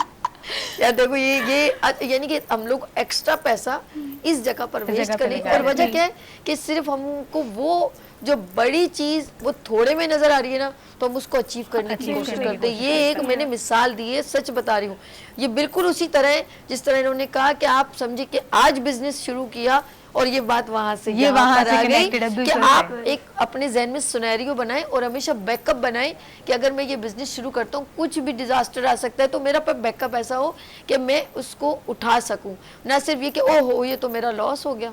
तो यूं जो है ना वो लॉस के लिए भी तैयार रहे। तैयार रहना Exactly. चाहिए। ऐसे बहुत ना उसके अच्छी- समझे। साथ साथ आप हार्ड वर्कर भी होना चाहिए, आप स्ट्रगलर होना चाहिए, आप इतनी मतलब वो होना चाहिए कि आपने करना है बस, किसी भी कीमत पे वो काम करना है, आपने गिव अप नहीं करना है कि आपने कहा कि मैंने बिजनेस स्टार्ट किया उसमें लॉस हो गया चलो जी गिव अप, बस अब कुछ नहीं है, तो ऐसा नहीं होना चाहिए। आपको अच्छा, दोनों चीज़ों के लिए जी। तैयार रहना चाहिए, बिल्कुल। लॉस के लिए, प्रॉफिट के लिए Loss, भी। profit और जब भी दोनों कोई आते हैं। बिजनेस स्टार्ट करो ना, मैं ये समझती हूँ, मेरा खुद का एक्सपीरियंस है कि जितना पैसा बिजनेस में लगा देते हो उतना ही पैसा आपको एक हैंड में होना होना चाहिए। चाहिए, ये नहीं कि आपने बिल्कुल सब चाहिए। बिजनेस में लगा दिया और हमने बस प्रॉफिट के लिए, और फौरन भाई थोड़ा वेट भी करना चाहिए। और एक cover झटका करने के लिए। पूरी एक बंदे को नहीं बल्कि पूरी दुनिया को लगा है, और वो है कोरोना। उसने उसकी लोगों वजह- को बिल्कुल, हिला के रख बिल्कुल। दिया है। जिन लोगों ने यकीन करें, कुछ लोगों ने सेव भी किया होगा, वो भी सब कंगले हो गए जिन्होंने बिल्कुल प्राइवेट ऐसे ही स्कूल रेंट पे लिया था। जैसे उनकी फीस होती है, जो स्कूल की टीचर्स की फीस होती है, वो कहाँ से पे करे, कहाँ से अदा करें। आप यकीन करें लोगों ने अपने, बहुत सारे लोगों को बहुत लॉस हुआ, पता बहुत सारे है लोग। सभी इसका जो है ना एक, मैं बिल्कुल लाइटर मोड में ये बताना चाहूंगी कि बेसिकली ना पैसे को लोगों ने प्रेफरेंस देनी शुरू कर दी है। एंटरप्रेन्योरशिप का जो एक कॉन्सेप्ट होता है ना, वो आप लोगों को भी ऑफ कोर्स पता ही होगा, लेकिन अवेयरनेस के लिए बता रही हूँ कि एंटरप्रेन्योरशिप का कॉन्सेप्ट ही ये होता है कि आपके पास जो अवेलेबल रिसोर्सेज है ना, आप उससे काम स्टार्ट करें। और हमारे यहाँ क्या होता है, लोग कहते हैं नहीं पहले पैसे लेकर आओ फिर काम स्टार्ट बिल्कुल, करेंगे। So there is a difference. अब ये चीज जब हम बच्चों को समझाएंगे कि आपके पास अवेलेबल रिसोर्सेज ये हैं, तुम्हारे पास एक कंप्यूटर है तो तुम इधर से काम स्टार्ट करो, तुम्हारे पास स्किल है यहाँ से स्टार्ट करो। सो उनको ये वाली चीज सिखाने की जरूरत है ना, तो वो माइंड और जैसे उनका उन्होंने विजन बिल्कुल क्लियर करना क्लियर जरूरी है क्लियर होगा ना तो आप कर सकते कि आप हो। जहाँ पर बिल्कुल हो सही वहां कहा। से करो काम। हाँ। तो लॉस भी आप बेयर कर सकते हो फिर, क्योंकि वो थोड़ा होगा। और उसके साथ ही क्योंकि मैंने ऐसे केसेस भी देखे हैं कि बच्चे जो है ना आजकल जा रहे हैं कि यार ऑनलाइन इतना पैसा मिल रहा है, जैसे ई कॉमर्स और ये सारी चीज़ों पे वो बहुत ग्लिटरी लगता है। अब जब मैं एजुकेशनल काउंसलिंग कर रही थी ना, मैंने बच्चों को देखा है काफ़ी सारे ना मेंटल हेल्थ के हवाले से भी आ जाते हैं फिर, क्योंकि वो स्ट्रेस लेना शुरू करते हैं, हमने अभी तक पैसे क्यों नहीं कमा लिए, दूसरा तो कमा रहा है। उनको ये समझ में नहीं आता वो जो दूसरा कमा रहा है उसके पास स्किल क्या है, रिसोर्सेज क्या है, वो क्या यूज कर रहा है, वो नहीं अब सीखते। वो बताएगा भी नहीं ना, वो जो बताएगा आपको भी नहीं। कैसे बताएगा, वो पागल थोड़ी है जो आपको ये, वो चाहता है कि आप उससे राब्ता करें ताकि उसको बेनिफिट बिल्कुल हो। ऐसा ही है। सब लोग कंपेयर करने लगते हैं, Compare करने- कंपैरिजन जो होता है ये सबसे पहले इसको करना और है फिर कि आप उसको डिप्रेशन, हटाना है। एंजाइटी, इन चीजों पे चले जो काम जाते हैं। हिबा कर बिल्कुल। सकती है वो शायद मैं नहीं कर सकती। बिल्कुल ऐसा ही है। ऐसे ही है ना, सब किसी को ये भी या ये डिफरेंट फील्ड की, ये रियल एस्टेट का करेंगी, ये यूथ का करेंगी, फैशन का करूंगी, तो हम तीनों डिफरेंट उससे, तो हम लोग के काम भी डिफरेंट होंगे, हमारा विजन भी डिफरेंट होगा। तो हम लोग कोशिश नहीं कर सकते कि मैं उसके उसमें कूद के आ जाऊं, उसके कूद के आ जाऊं। ये नहीं, मैं बिल्कुल कोशिश नहीं करूंगी, मेरा दिल ये पुकारे, इसने कहा बिल्कुल अभी आज समझ एक बार कि मेरा दिल तो वो बिल्कुल नहीं कोशिश कीजिएगा, नहीं वो कोशिश ऐसे करेंगे। अचानक हो गया था तो बिल्कुल हाँ, अचानक कुछ हो जाए बोला तो ऐसा हुआ तो वो बड़ी वो हो गई, फिर हम 1 2 3 पिल्ले, तो हम ऐसा कुछ नहीं कर हम ऐसा सकते, कुछ नहीं कर तो सकते। पॉसिबल नहीं है। अल्लाह माफ करे, हम लोगों को अपनी स्किल्स के ऊपर, अपनी इसके ऊपर वर्क करना Work चाहिए, करना चाहिए। और then focus to on work, आप अपने उस पे कॉन्फिडेंट रहे, और वो जो होती है वो लाइफ टाइम होती है। बिल्कुल ऐसे ही, सही कह रही हैं? बिल्कुल ऐसे ही। अब आप या एक आपके पास वक्त बहुत है ना, पैसा है या ना, एक लड़की थी, तो ये आप मैं experience करते रहो। हूँ, समझ, ये मैं हूँ, ये मेरा घर, ये मेरी दोस्तें हैं, और ये मेरा मॉर्निंग शो है गुड मॉर्निंग विद सभी। उसका एक ड्यूरेशन था, उसका एक चार्म था। सही कह रही हूँ, बिल्कुल ये रियल बात बता रही हूँ, उसका चार्म था, और वो आखिरकार वो बिल्कुल पानी की तरह बह गया। क्या आप उसको दोबारा रिवाइवल कर सकते हैं? नो वे, पॉसिबल नहीं है। वो एक, क्योंकि वो जो एकदम ब्रश करके चीज़ उठती है ना, वो उसी वक्त बिल्कुल फिर डम भी हो जाती है। वो अच्छा तो लगता है, वो उस वक्त जितना कुछ करना है उसने कर लिया, लेकिन आप कोशिश करें कि आप ऐसे वर्क करें जिससे और लोगों को फ़ायदा हो। मैं तो सच कह रही हूँ, ऐसी बात है ना, ये यकीन करें। अब जैसे ये एक प्लेटफॉर्म है पीबीजी, ये दूसरों को फैसिलिटेट कर रहा है, और ये लाइफ टाइम रहेगा, और ग्रेजुअली इसके साथ बहुत सारे लोग कनेक्ट होंगे, और बहुत सारे लोग इससे मुस्तफ़ीद होंगे। यकीन करें, जिन्होंने ये स्टार्ट किया है कई सालों के बाद, शायद अगर, जाहिर सी बात है, ये एक सच है, एक हकीकत है, वो ना भी रहे तो उनका ये किया हुआ काम जो लोगों को फैसिलिटेट करेगा, ये सदका जारिया में काउंट होगा इंशाल्लाह, इंशाल्लाह। और ये हमेशा जहन में रखिएगा। पैसा तो आ जाता है, और आप जब मेहनत करते हैं, आप कुछ ऐसा काम करते हैं जिससे ये सोच के कि और लोग भी कमाएं और हम कुछ अच्छा करें, तो आप यकीन करें, फिर आप समझ लें आपने बहुत बड़ा काम कर दिया। Really message. और फराज भाई, आपने वाकई में बहुत बड़ा काम कर दिया पीबीजी को ऑन करके। लेट्स सी हिबा, गुफ्तगू बड़ा मज़ा आ रहा है आप लोगों को, एक स्मूथ लेवल पे हम लोगों को कन्विंस कर रहे हैं हल्के फुल्के अंदाज में, कि ये जो आप गलत ट्रैक यूज़ ना करें, आप रिलायबल और ऑथेंटिक और tracks पे जिससे आपको समझ में आए कि हम क्या करें, और उसके ऊपर स्टडी करें, उस पर मेहनत करें। इंशाअल्लाह ताला मेहनत का सिला मेरा रब ज़रूर देता है।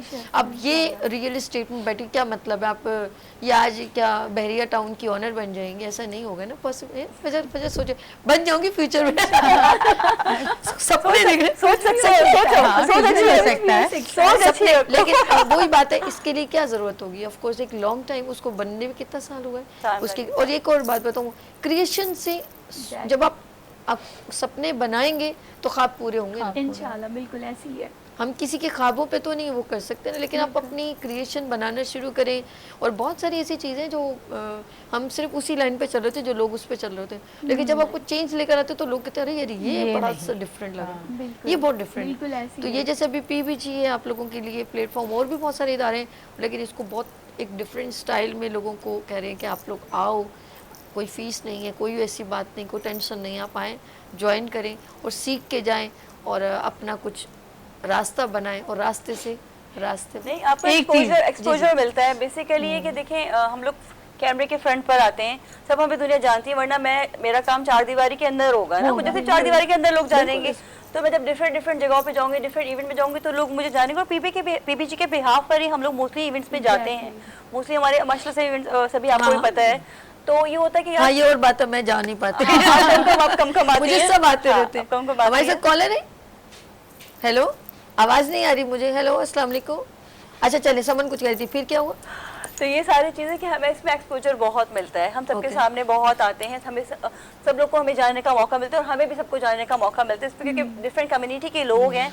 तो वैसे तो हम लोग नहीं अपनी आम लाइफ में नहीं मिल सकते ना सबसे। अच्छा, तो इसके बिहाफ पे हम पीबीजी के अपनी ऑर्गेनाइजेशन के बिहाफ पे हम सबसे मिलते हैं। तो ये बहुत अच्छी बात है। आप क्या कहना चाहते हो चंदा?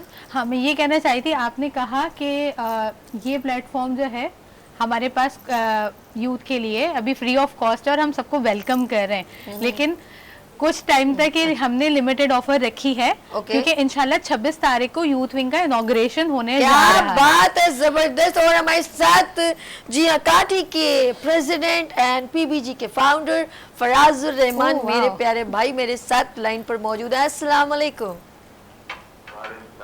कैसे हैं भाई? ठीक है, बिल्कुल ठीक जी माशाल्लाह। यूथ विंग आपने ऑन कर लिए, और कुछ लोगों के लिए और लोगों के लिए भी काम छोड़ दें, सारे काम आप ही ने करने, कराची को क्लीन करना है, ख़वातीन को सपोर्ट करना है और बहुत सारे काम करने हैं और क्या क्या करना है। सोशल एक्टिविस्ट बन गए हैं आप तो माशाल्लाह, और माशाल्लाह यूथ विंग को भी आपने ऑन कर लिया है।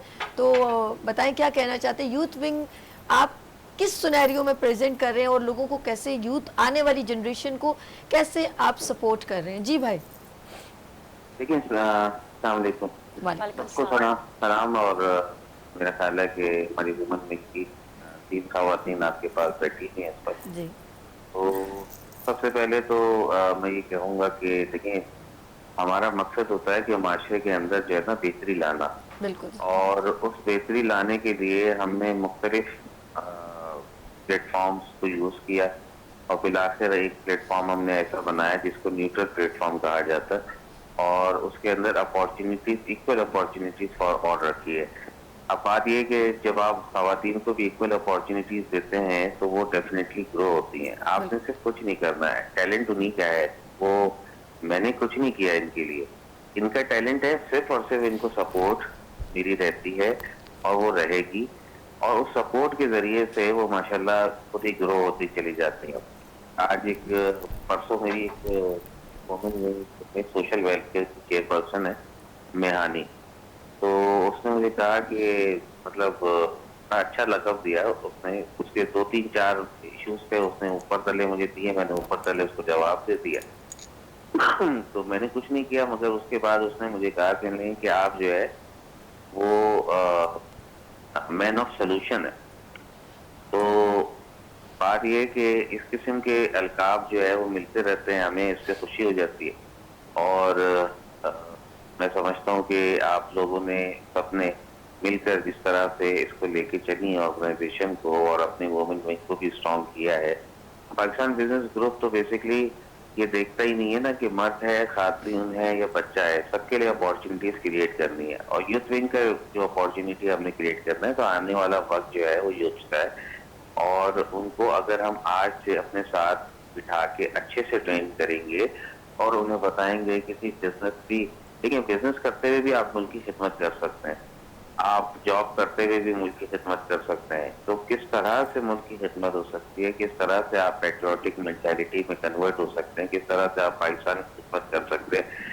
तो ये चीज़ जो है वो हमें बेसिकली लोगों को सिखानी है, और आज क्योंकि मीडिया का दौर है और आपको पता है कि लोगों को जो है वो बुरे का एक्सेस ज़्यादा आसान है, तो अच्छे का एक्सेस आपने देना है, तो उसके लिए कोशिश जारी है, और मैं और उम्मीद हूँ कि इंशाअल्लाह ताला हमारी चेयरपर्सन हिबा जो है वो यूथ विंग की जो लॉन्चिंग है उसको बहुत अच्छे से करेगी, और आप सब लोगों को एडवांस में दावत है, और इंशाअल्लाह आप आएँ, ज्वाइन करें, और हम कोशिश करेंगे कि ज़्यादा से ज़्यादा यूथ की एक्टिविटीज़ भी जो है वो साल के कैलेंडर में शामिल करें। इंशाल्लाह इंशाल्लाह आपने बहुत अच्छा इनिशिएटिव लिया है सर। फरहान भाई, फराजुर रहमान साहब बहुत अच्छा लिया है, और इंशाल्लाह आई होप कि आने वाली जो एजुकेटेड यूथ है वो इस खूबसूरत जो आपने ऑन किया है यूथ विंग को, इससे फैसिलिटेट होगी। बहुत शुक्रिया फराजुर रहमान साहब, बहुत शुक्रिया। इस वक्त नाज़रीन हमारे साथ फराजुर रहमान काठी के प्रेसिडेंट और फाउंडर हैं हमारे पीवीजी के माशाल्लाह। और सबसे अभी लास्ट हम मैसेज देंगे, काफ़ी माशाल्लाह डिटेल में बात हुई है यूथ विंग से रिलेवेंट, और हमने लोगों को अवेयर भी किया है। एक बार जाते जाते क्या मैसेज देंगे, ये आपका कैमरा है। जाते जाते मैं यही मैसेज दूंगी यूथ विंग के हवाले से कि 26 तारीख को इंशाल्लाह हम इस विंग का इनॉग्रेशन कर रहे हैं, और आप लोगों का साथ चाहिए। जो लोग भी, मैं यूथ से मुखातिब हूँ ऑफ कोर्स इस टाइम पे, लेकिन सिर्फ यूथ ही, अगर उनके साथ कुछ ऐसे हैं जो पेरेंट्स हैं या गार्डियंस हैं, वो लोग भी ज्वाइन करना चाहते हैं, तो वो हमारे इवेंट में ज़रूर आएँ, ताकि आपको पता चले कि इट्स नॉट जस्ट बिजनेस, बल्कि हम इसको एक फैमिली की तरह लेके चलने वाले हैं, और इंशाल्लाह जितना बेहतर हो सकेगा फॉर डेवलपमेंट ऑफ यूथ हम इसको करने की कोशिश करेंगे। So you are most welcome. वाह। और फजर, आप भी अपने नाज़रीन को मैसेज देना चाहेंगी? जी मैं भी यही कहना चाहूँगी कि ये जो फराज भाई ने प्लेटफॉर्म दिया यूथ विंग्स को, यूथ को, कि आएँ आप हमें ज्वाइन करें और यहाँ से आप अपॉर्चुनिटीज़ लें, और जो करना चाहते हैं उसमें हम लोग आपके साथ हैं, आगे बढ़ें, काम करें दिल लगा के और बढ़ते जाएं। बस क्या बात है। समन, आप आने वाली यूथ को, यूथ विंग की जो है स्टार्ट हो रहा है, तो उसके बारे में क्या कहना चाहेंगी कि वो आएँ और ज्वाइन करें? मैं भी इस बात को आगे लेके चलूँगी, जो हमारा इवेंट होने वाला है ये मेगा इवेंट होगा, और आप लोग देखिएगा कि माशाल्लाह से कितने लोग इसमें होते हैं। तो आप सबको एक इनविटेशन है हम सबकी तरफ से, फराज भाई की तरफ से, पाकिस्तान बिजनेस ग्रुप की तरफ से, आप लोग सब आओ ज्वाइन करो। इसमें आपको प्रमोट करने का मौका मिलेगा एंड ख़ास तौर पे वो यूथ जिसको फैसिलिटेट नहीं किया जाता कहीं पे, तो हम लोग फैसिलिटेट भी करेंगे, उनको बहुत सारे मौके मिलेंगे एंड अपने बिजनेस को आप प्रमोट करो आके। और बहुत इजी वे हमें ज्वाइन करने का। क्या बात, ये ऐसे करें मुझे इजी वे समन आपके लिए। अच्छा वेलकम करेंगे ना, अरे आप रिसेप्शन पे होंगी ना, आपको पता नहीं मैं reception पे होती हूँ। समन तो पहले भाई ये रिसेप्शन पे होंगी। और देखिए सब, मैं एक बात समझती हूँ हिबा कि हर कोई अपना डोमेन में काम करे ना, ये तो चले हम लोग हंसी मजाक हल्के फुल्का अंदाज करते हैं बहनें हम लोग सब, तो हर कोई अपना डोमेन में काम करे। फराज रहमान अपने डोमेन में काम कर रहे हैं और आप सबको फैसिलिटेट, आप अपने डोमेन, ये हमारा फ़र्ज़ बनता है कि हम ये छोटा छोटा ऐसा काम करें जिससे लोगों को कुछ फ़ायदा हो सके। मैं अपने डोमेन में एक ब्रिज बन रही हूँ जितना मैं आगे तक आवाज़ पहुँचाने का ज़रिया, और हमारा काम है, एक पर्सन कोई काम सारा नहीं कर सकता। और फराज और रहमान साहब में अल्लाह पाक ने ये सलाहियत दी है, वो सबसे काम लेना भी जानते हैं और सबको सपोर्ट करना भी जानते हैं। तो ये बड़ी अच्छी बात है कि वो समझते हैं ये कर सकता है, ये सबको लेके चलते हैं। तो ये जो लीडरशिप टाइप की जो अल्लाह पाक ने सलाहियत दी है फराज भाई, अल्लाह पाक आपको सेहत दे। फिर एक बार सारी बहनों दुआएं करती हैं, तो ये बहुत ज़रूरी है हम सब के लिए कि हम अपने अपने डोमेन में रह के कुछ पॉजिटिव काम करें जिससे हमारा दिल मुतमईन हो जाए। इसमें एक चीज़ ऐड करना चाहूँगी, क्योंकि अभी जो मुझे सबसे ज़्यादा सपोर्ट मिल रही है ना, वो हमारे जो PBGO के प्रेसिडेंट हैं नासिर शेख साहब, उन्होंने इतना एक्टिवली इसके ऊपर काम स्टार्ट किया है। ये काफ़ी टाइम से ये चीज़ें डिले हो रही थी। वैसे ही माशाल्लाह बड़े एक्टिव है। मैं थोड़ी देर में नासिर भाई को यहाँ देखती हूँ इवेंट में, थोड़ी देर मैंने वहाँ पे देखना है। तो एक तो स्मार्ट भी है, बड़े प्यारे, और इनके चेहरे पे हल्की सी मुस्कुराहट है। यूथ को रिप्रेजेंट कर सकते हैं वो। मैं शायद दुखी भी हूँ तो वो फिर बेटा क्यों आप दुखी क्यों हो रही है, तो वो इनकी बड़ी इनोसेंट टाइप की है और वो हमें एक अट्रैक्ट करती है। और इंशाल्लाह आगे चल के वो एक तो माशाल्लाह कांग्रेचुलेशन नासिर भाई, आपको बहुत बहुत मुबारक हो कि आप माशाल्लाह प्रेसिडेंट बन गए।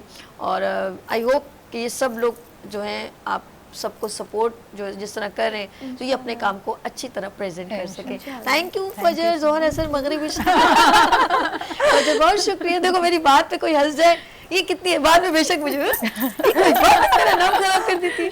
फजर बहुत शुक्रिया आपका, और हिबा आपका बहुत शुक्रिया। अच्छा लगा आपको? मुझे बहुत अच्छा लगा। अपनी बात डिलीवर की आप? डिलीवर की है, और मैं उम्मीद करती हूँ कि हमारा मैसेज यूथ तक पहुँच जाए। कोई बात तो रह नहीं गई? नहीं अभी तक ओके, तो डन हो गया सब। नहीं हम फिर एक बार एक और प्रोग्राम कर लेंगे, दोबारा कर लेंगे। ये खवातीन मौजूद से मैंने आपको खुश, और आप तो आ जाएंगे, मेरा ससुराल लड़की मैं का ही बोल देती, फिर मुझे जुल्म करना पड़ेगा आप पर। नहीं यार, मेरा ससुराल भी अच्छा है ना। जैसे ही अपने ससुराल का मुझे सास बनना पड़ेगा, अगली बार दूसरा ड्रेस पहन के। क्या बात है। और ये हमारी खवातीन आगे बढ़ रही हैं, लेकिन उनको कभी स्ट्रेसफुल ना करें, उनको टॉर्चर ना करें, उनको एग्रेसिव ना करें। आप किसी भी डोमेन में रह के हैप्पी रह सकती हैं।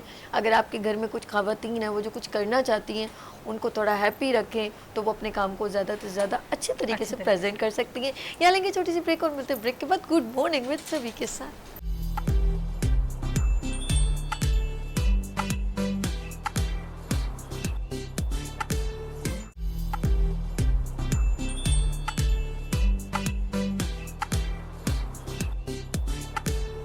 Welcome again, good morning with सभी, आपको खुश आमदीद कहती है। और ये है सबीज किचन और मेरे साथ है शेफ शगुफ्ता फहीम। अस्सलाम वालेकुम, कैसे हो?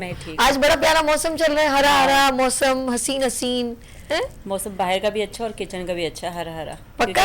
क्यों ऐसा कुछ बना? चिकन है इसमें? हरा हरा क्या हो रहा है? नहीं, आज बना रहे हैं हरियाली चिकन। ओह माय गॉड, बनने के घर से हरियाले, बनने के घर से हरी हरी चिकन कोई ले। ओके, हरियाला बना नजर ना, अरे वो गाना मुझे याद है, छज्जे पे पतंग उड़ाए, हरियाला बना नजर ना आए, तो अपनी अम्मा से पेच लड़ाए, ढील दो भाई ढील दो, जाने दो भाई जाने दो, वो कट। ये देखो जी, कैसा गाना याद आया मुझे, तुम्हारी हरियाली हरियाली चिकन के ऊपर। यस, क्या बन रहा है? चिकन, हरियाली चिकन। जी ये मैंने पहली बार नाम डिश सुनी। पहले ये पूछो कि शगुफ्ता ये हरियाली चिकन क्यों बना रही हो भाई? ये कहाँ की डिश है? ये तुम्हारी डिश है? हाँ खुद जी, इसमें क्रिएट? थोड़ी सी ना वेरिएशन है और इसमें मतलब सारी चीजें हरी हरी डलती हैं तो इसको हरियाली चिकन कहते हैं। चलें इसका जी। टेस्ट भी थोड़ा इसकी मुख्तलिफ होता है। इंग्रेडिएंट्स आप बताइए। हाँ, इसके इंग्रेडिएंट्स ये है कि चिकन है इसमें और ये हमने चिकन हाँ, कर ली, आधा ठीक किलो है, चिकन ली ठीक और है। ये हरा टमाटर, इसमें हरा लाल टमाटर नहीं जाएगा। हरा टमाटर? हाँ, हरा अच्छा, टमाटर ओके। है और ये इसका स्पेशल ये हरी प्याज, ठीक हरी है, प्याज? हरी प्याज है इसमें हाँ, और बड़ी जीनियस हो यार। हाँ जी। अच्छा ठीक है, हरी प्याज ओके, है, इसमें हरा धनिया और पुदीना, ओके, इन ठीक है। तीनों चीजों को लिया और हमने पीस लिया। ठीक है। ठीक है, और ये हरी मिर्चें, लाल मिर्चें नहीं डालेंगे समझ इसमें, गई। ठीक और है। लेमन जूस हो गया? लेमन जूस हो गया, लहसुन अदरक हो गया और ये जीरा। लहसुन भी हरे पत्तों वाला ले लेती ना, मिला नहीं होगा आपको। हाँ नहीं नहीं, वो मिल जाता है लेकिन उसका थोड़ा टेस्ट ऐसा था तो मेरा ये ओके, चल ठीक है, जाएगा, डन हो हो। जाएगा कलर हरा। ठीक, ठीक। और ये जीरा है पिसा हुआ और नमक। ओके। ठीक है, अब हम शुरू कर देते हैं। हाँ जी, कैसा मजा आया ना। मैंने देखो कैसे हरिया। अच्छा मुझे ये समझ में नहीं आया, जी हमने सबसे पहले जो है ये जो चिकन, हरियाली चिकन, जी नाज़रीन आज हमारी डिश का नाम है हरियाली चिकन और शेफ शगुफ्ता फ़हीम बना रही हैं। और सबसे पहले इन्होंने ऑयल गर्म किया है जिसमें और उसमें चिकन थोड़ा चिकन फ्राई करेंगे। फ्राई कर रही हैं, थोड़ा लाइट और फ्लेम तेज कर लो हाँ, अगर ठीक और है। अच्छा हो जाए। अच्छा जी, ये एक क्या नाम है, मैं जो बात करना चाह रही थी वो जहन से निकल गई यार। मुझे बादाम खाने पड़ेंगे, मैं क्या करूँ? इतना तो आप बोलती हैं, इतना कुछ तो ये जहन में रहता है आपके। हम तो जाओ, मैं बोल, अब मैं नहीं बोले, देखो आप कैसे बोल रहे हैं, बोले आप बोले, मैं नहीं तो नहीं, हम बात तो बोल नहीं सकते ना, इसलिए तो आप इतना बोलती हैं, कैसे आपके दिमाग से निकलेगा? अरे भाई बाप जिस रे। टॉपिक पे देखो बोल रही होती। अच्छा हाँ ये जी। कब आपने नोट किया? मैं बैठी हुई प्रोग्राम देख रही होती हूँ आपका। गाने तो गाने याद हैं, शायरी तो शायरी याद है, तो जो भी आ जाए भाई, आप बहुत नॉलेज है। रियली? शायरों के साथ लगी भी शेर पढ़ रही है मजे से, गाने वाली गाने गा रही हैं भाई, तो याद भी रहता है। अब अपने चिकन पे कैसे गाना लगा देखे,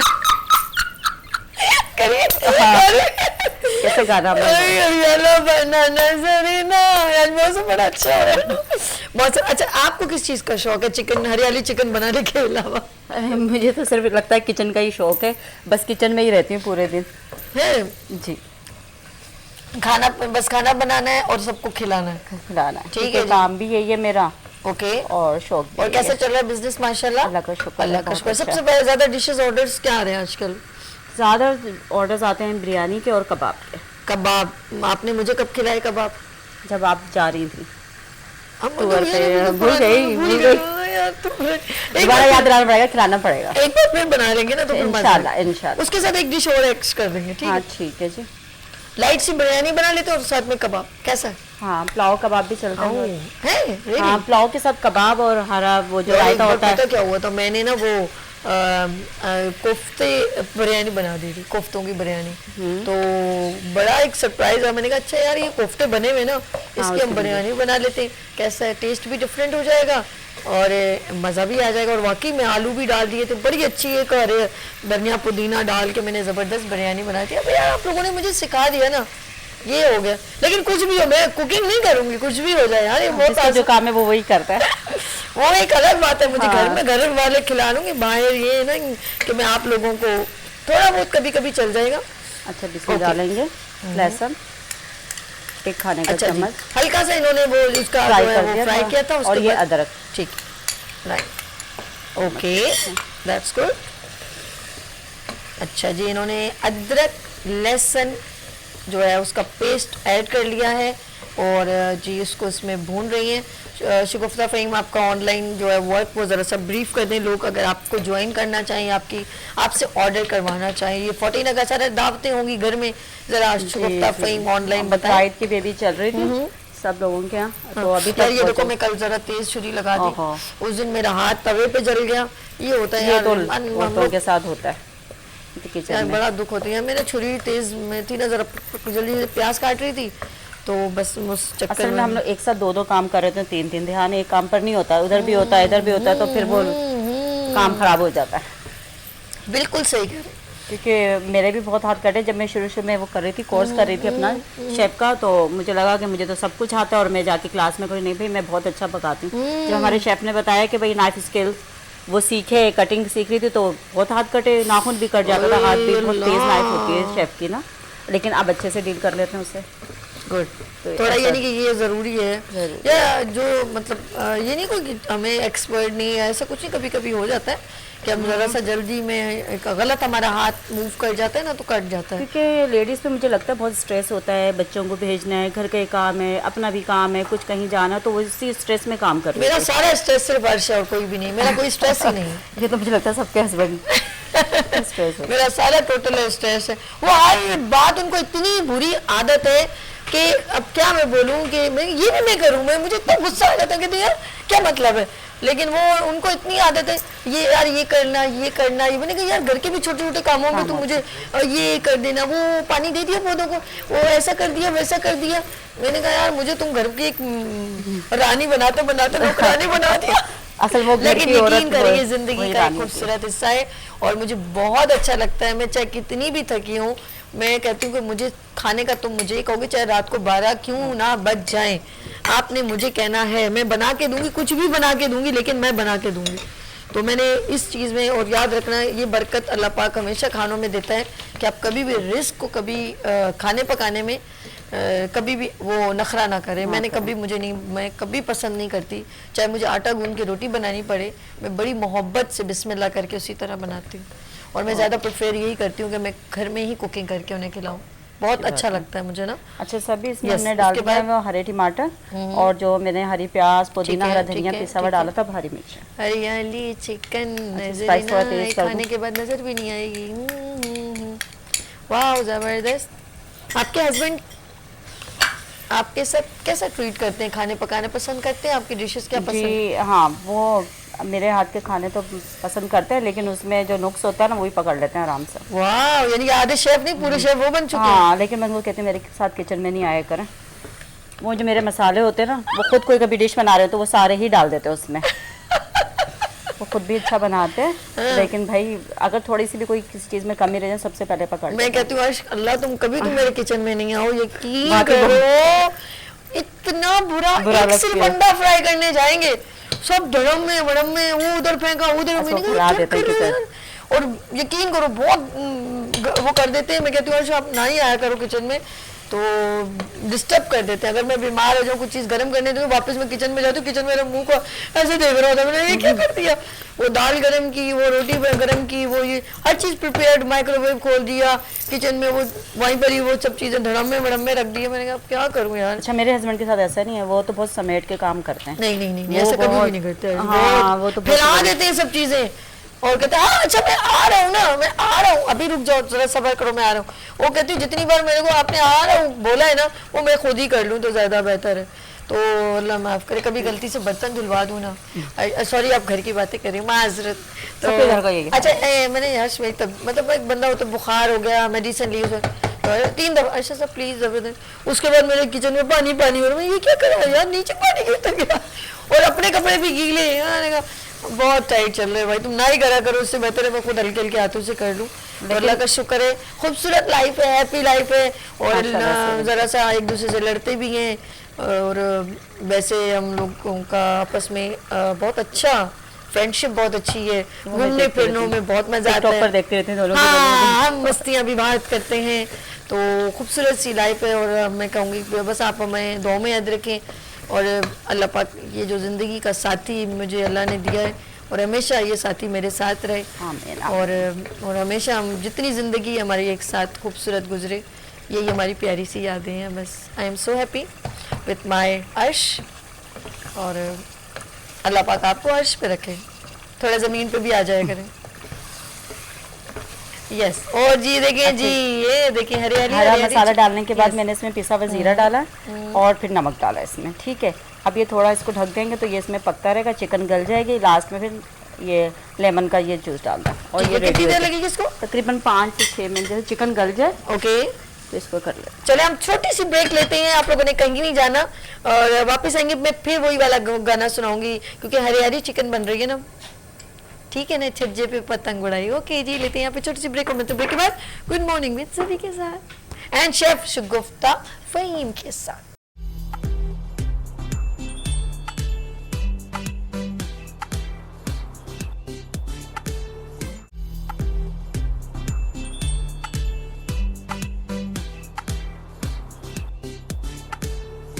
welcome again, good morning with सभी, आपको खुश आमदीद कहती है। और मेरे साथ है शेफ शगुफ्ता फहीम और आज बन रही है हरियाली चिकन। और चिकन जो है वो रेडी हो गई है, जस्ट ऑन डिस्प्ले करना है, लेकिन उससे पहले ये लेमन जूस जो इन्होंने ऐड करना है। और ब्रेक में हमने ऑफ कोर्स इसको बिल्कुल पका दिया है, गला दिया है। और देखें जी इतनी प्यारी, अच्छा मुझे ऐसा लग रहा है चिकन पालक है। हाँ। वो हरा हरा सा आलू का है ना, जी, जी। लेकिन मैंने यूं करके ना वो अम्मी वाला स्टाइल किया हाँ, था, चेक ये करें। देखिए यूं कर किया। और फिर हमने ना दोनों बहनों ने ना अम्मी वाला स्टाइल, यार कितने मजे की। अभी तो लेमन डलेगा और यम्मी हो जाएगी। ये मैं जरूर ट्राई करूंगी, आप लोग जरूर ट्राई कीजिएगा। इसमें लेमन जूस चला। ओए होए होए, ओए होए, जल्दी से अनवर भाई नान लेकर आ जाओ। अगर ना अनवर भाई नहीं ला रहे तो राशिद भाई आप ही लेकर आ जाओ प्लीज इस वक्त। ओ माय गॉड, बिस्मिल्लाहिर्रहमानिर्रहीम। उफ, मेरा दिल कर रहा है कि मैं बस अभी अभी रोटियों के साथ खाना शुरू कर दूं। यार इसके साथ मुझे वो वाला पराठा याद आ रहा है, कौन सा? फ्राई वाला, फ्राई वाला पूरी पराठा जो होता है, यस, इसके साथ गार्लिक नान भी बहुत अच्छा लगेगा। गार्लिक नान। ओके, तो यहाँ पे सिखाओ ना बनाना गार्लिक नान। और बहुत टाइम टेकिंग चीजें होती हैं, ये अच्छा, यहाँ ठीक पे है। ढूंढ कर मैं लेकर आती हूँ, बहुत जल्दी एक सेकंड, हाँ नहीं एक सेकंड, इसको जरा सा मैं चाह रही हूँ उसके ऊपर थोड़ा सा ये Oil वाला ऑयल यूं डाल, ठीक है। अभी आ जाएगा। ओके जी, ये हो गया इसमें। अरे वाह भाई वाह, ये शादियों की वो नहीं ये इसको कवर करके उस तरफ कर जी दो। जी। ओके, इसके ऊपर कुछ और तो नहीं है? नहीं, गार्निशिंग का कोई ऐसा। ओके ठीक है, ये ऐसी प्यारी लग रही है। और जी नाज़रीन, ये हमने इसको डिस्प्ले कर दिया, क्योंकि कवर कर दूंगी तो नजर नहीं आएगा। थैंक यू शगुफ्ता। और मुझे बताओ ऑनलाइन लोग आपसे कांटेक्ट करें तो कैसे करें? वो हाँ जी, मेरा फ़ोन नंबर है 0309367196। इस पे आप कांटेक्ट कर सकते हैं और मुझे ऑर्डर दे सकते हैं। एक बार फिर आराम से बताओ। जी, मेरा फ़ोन नंबर है 0309367196। फेसबुक पे कैसे जा सकते हैं? उनका पेज है उसमें मेरा। कुछ हाँ, अपने ये क्लिप्स वगैरह हाँ डले हुए हैं, तो उस पे आप रेसिपीज भी हैं? रेसिपीज नहीं है, बस Okay. उसमें मेरी ये डिशेस वगैरह ठीक का है। रखा हुआ है, तो आप ऑर्डर दे सकते हैं और थैंक एंजॉय यू कर सो सकते हैं। मच गुफ्ता, बहुत शुक्रिया, बहुत अच्छा लगा मेरी जान। और मैंने तुम्हें इतना अच्छा गाना सुनाया ना, ये तो वाकई एंजॉय हो गया। मौसम बहुत खूबसूरत चल रहा है, आप लोग घर में से जरूर ट्राई कीजिएगा। यहाँ लेंगे छोटी सी ब्रेक और मिलते हैं ब्रेक के बाद गुड मॉर्निंग विद सभी के साथ।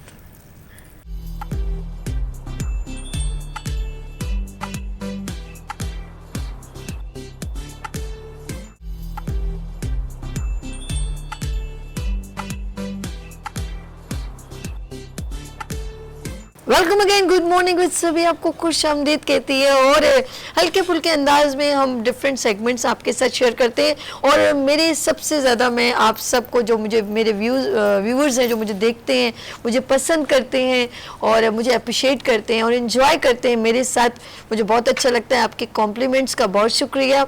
और साथ साथ हम आज जो है वो अपने सदाबहार सॉन्ग को दोबारा हम रिवाइवल करते हैं, बड़ा मज़ा आता है। और आज हमारी खूबसूरत पाकिस्तान की सिंगर है नाइद अख्तर। ओ हो, बहुत प्यारा अंदाज उनका, और उनके गाने बहुत सारी फिल्मों पे पिक्चराइज किए गए उनकी आवाज़ में।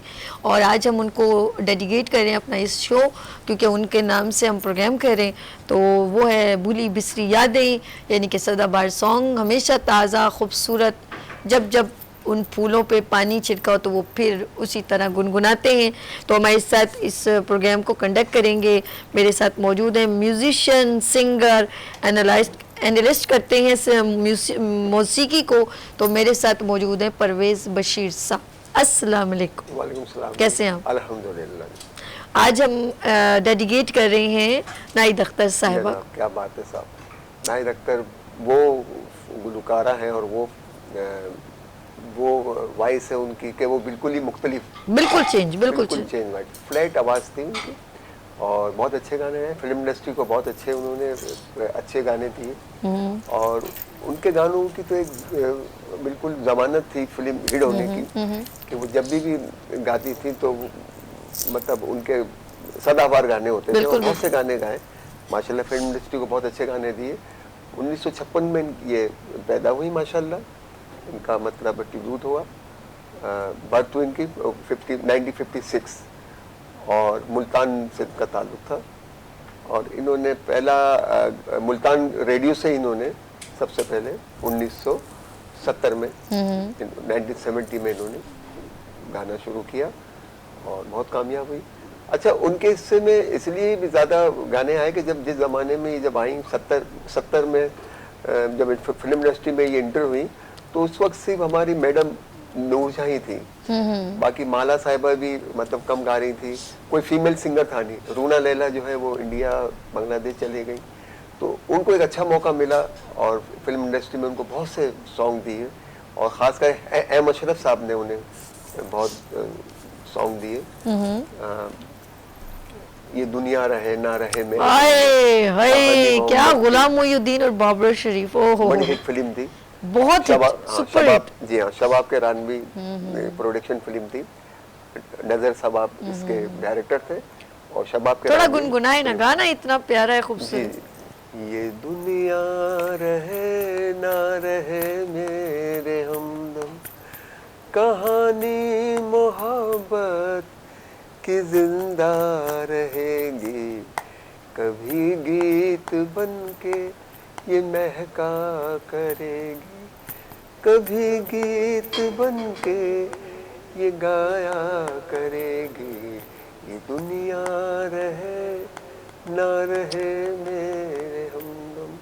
तो गुलाम मोहिउद्दीन और बाबर शरीफ का ये ट्रिब्यूट था। मोहब्बत तो है दो दिलों का फसाना, मोहब्बत तो है दो चार दिनों का रूहों संगम, का बंधन, कभी रूह से रूह मिल जाए साकी, तो बेदर्द दुनिया जुदा क्या करेगी, ये दुनिया रहे ना रहे मेरे हम। क्या बात है, नाहिद अख्तर की बहुत प्यारी आवाज है और रुला देने वाली जैसे। जी जी, तो आवाज़ नाहिद अख्तर की बिल्कुल मुख्तलिफ आवाज़ थी, मतलब उनकी फ्लैट आवाज़ थी। हाँ, ना उनकी अच्छा डिफरेंट है आवाज। हाँ, ना उनकी आवाज़ में बेस था, ना ऊपर के सुरों में गाती थी।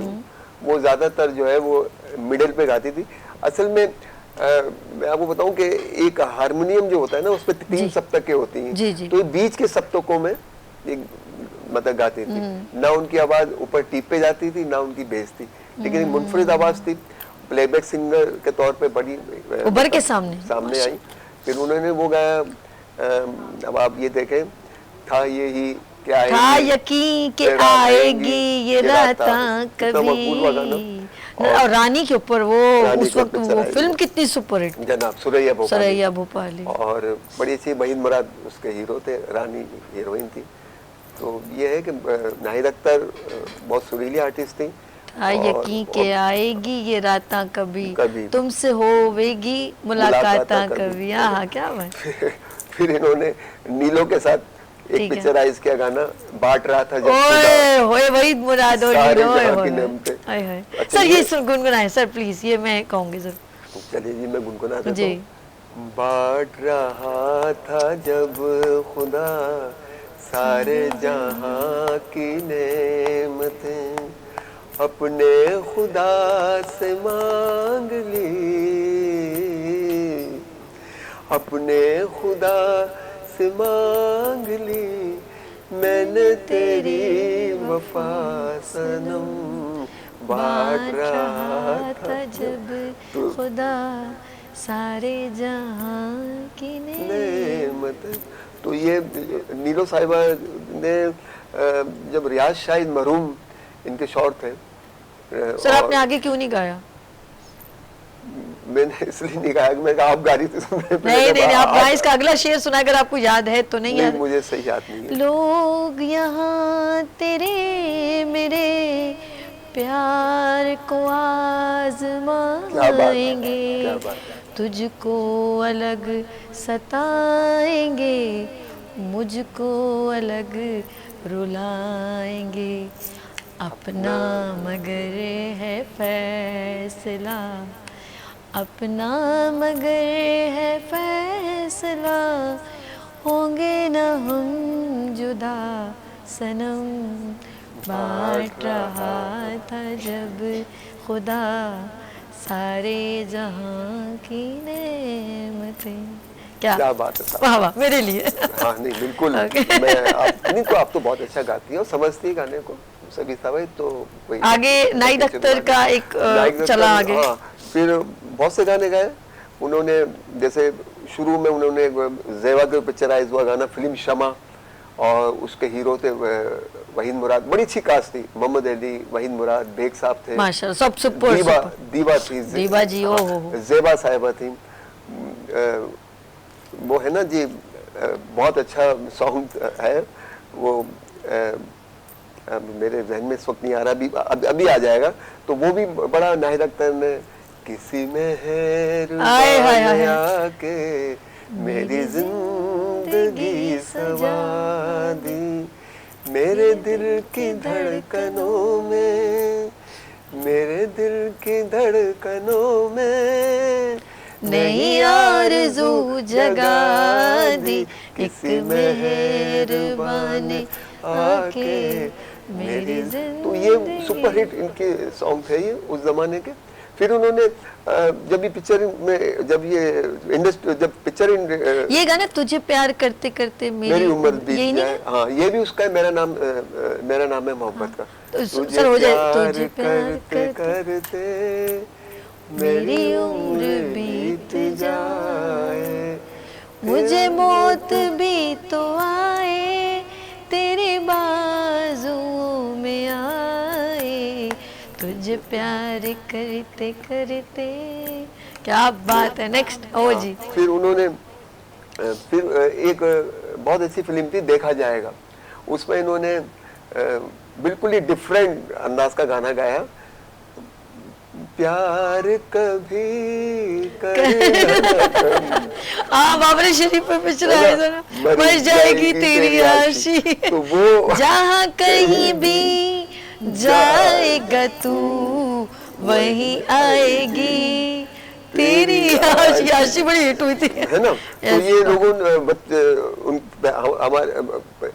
हमारे पाकिस्तान के पेरेंट्स, माँ बापों ने अपने आशी नाम रख दिया, आशी नाम शुरू कर दिया। तो बड़ी अच्छी देखा जाए फिल्म थी, बड़ी अच्छी फिल्म थी, मतलब एक कॉमेडी फिल्म थी और उस जमाने की बड़ी हिट पिक्चर थी।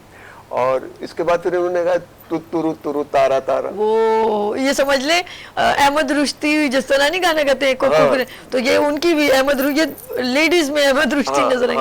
आइए गाना बड़ा प्यारा, तुरु तुरु तारा तारा, बोले ये दिल का एक तार, मेरे हमदम मेरे हमदम, प्यार का मौसम मिलता नहीं दोबारा। ओए हो, बड़ा अच्छा बोला था उसने। हाँ, बहुत अच्छा सॉन्ग था ये भी। ये भी अहमद शरीफ साहब की मौसीकी थी। और बड़ा देखा जाए तो बड़ा टिपिकल है कि एक सिंगर को कुछ एक वॉइस स्टाइल में कुछ लफ्ज अदा करने हो। जी हाँ। फिर उन्होंने एक फिल्म थी, नौकर फिल्म थी, मोहम्मद अली साहब की, ज़ेबा थी और बाबरा शरीफ थी, ये आज मुझको क्या हुआ, ला ला ला ला, ये भी हसीन शाह शुरू है। तो ये उस जमाने के गाने सर, ये सर सुनेंगे सर, सुनाए ना, ये बड़ा जबरदस्त डिफरेंट है ना। देखो अब परवेज बशीर सब कैसे परफॉर्म करते हैं जी। ये आज मुझको क्या हुआ, ला ला ला ला ला ला, अजीज सा सुरूर है, अजीब सा सुरूर है, बदन नशे में चूर है, कहा सुना मेरा माफ करना, ये आज मुझको क्या हुआ, ला ला ला ला ला, वाह। वो याद ताज़ा कर रहे हैं, उनको कीबोर्ड दे रहे हैं, देखो वो तो हम नहीं गा सक रहे जी जी, बिल्कुल। इसके साथ तो बाकी तो पूरे लवाज़मात होते हैं। तो बस ये है कि नाज़रीन जो हमारे लुत्फ़ अंदोज़ हो रहे होंगे। अच्छा, इन्होंने मिली नगमा भी बड़ा अच्छा गाया, और मैंने स्कूल में जब थी तो वो मेरे हिस्से में आया था, हमारा परचम। हाँ, बहुत अच्छा गाया इन्होंने। ये प्यारा परचम, ये परचमों में अजीम परचम, ये परचमों में अजीम परचम, अताए रब्बे करीम परचम, हमारा परचम, ये प्यारा परचम। ये नाहिद अख्तर साहब बहुत अच्छा गाया था इन्होंने, और बड़ी अच्छी उसकी मौसीकी थी। और फिर इन्होंने और भी बड़ा क्लासिकल, लोग कहते थे भाई फिल्मी गा सकती है, इनको तो गजल वजल नहीं आती। पंजाबी कुछ इन्होंने टच किया होगा, अगर आपको याद हो कुछ पंजाबी में? माफ कीजिएगा, पंजाबी भी बहुत सारे गाए। इसमें इन्होंने गाया, जिंदा रहे तो क्या है जो मर जाए हम तो क्या, दुनिया से खामोशी से गुजर जाए हम तो क्या। ये बड़ा क्लासिकल अंदाज में था बड़ा ये देखा जाए तो गजल वो, नहीं? हाँ, गजल टाइप का। हाँ, तो बहुत उमदगी से उसको निभाया और मैं समझता हूँ कि नाहिद अख्तर हमारा सरमाया। फिर उन्होंने 1992 में फिर उन्होंने खैरबात कर दिया और फिर वो अपनी घरेलू लाइफ में आ गई। तो फिल्म इंडस्ट्री को बहुत उन्होंने सॉन्ग दिए और सुपर हिट सॉन्ग दिए। तो उनके तो लातादाद सॉन्ग अगर हम जितने भी गाएं वो मतलब हमेशा हमें याद ही रहेंगे। और उन्होंने मैं ये कहूँगा कि ज़मानत थी फिल्म इंडस्ट्री, फिल्म हिट होने की ज़मानत थी उनके गाने और उन्होंने काफ़ी गाने गाए। इसके अलावा उन्होंने और भी क्लासिकल अंदाज में गाने गाए। अच्छा, नाहिद अख्तर की अंदर खुसूसियात ये थी कि ये इन्होंने सराय के गाने ही बहुत गाए। अच्छा, बहुत गाने गाए क्योंकि मुल्तान से ताल्लुक था इनका।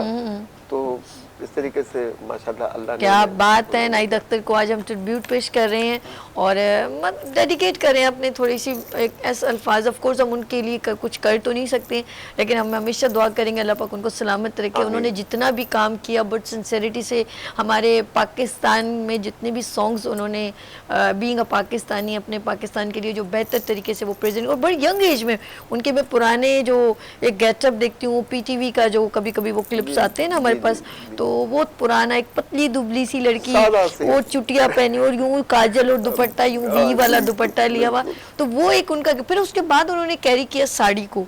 उन्होंने एक बड़े एक और वो हमेशा बस साड़ी ही पहनती थी, लेकिन उससे पहले का उनका मैं गेटअप जो है बहुत, जब वो यंग थी शायद 16-17 की होंगी इस तरह वो आई थी PTV से, और उन्होंने सॉन्ग्स वगैरह जो उनको दिए गए उस वक्त उन्होंने गाए और फिर आखिर में अल्लाह पाक ने उनकी ये सलाहियत दी कि वो प्ले बेस्ट सिंगर के तौर पे वो प्रेजेंट, और वाकई में सुपर डुपर हिट सॉन्ग उन्होंने गाए।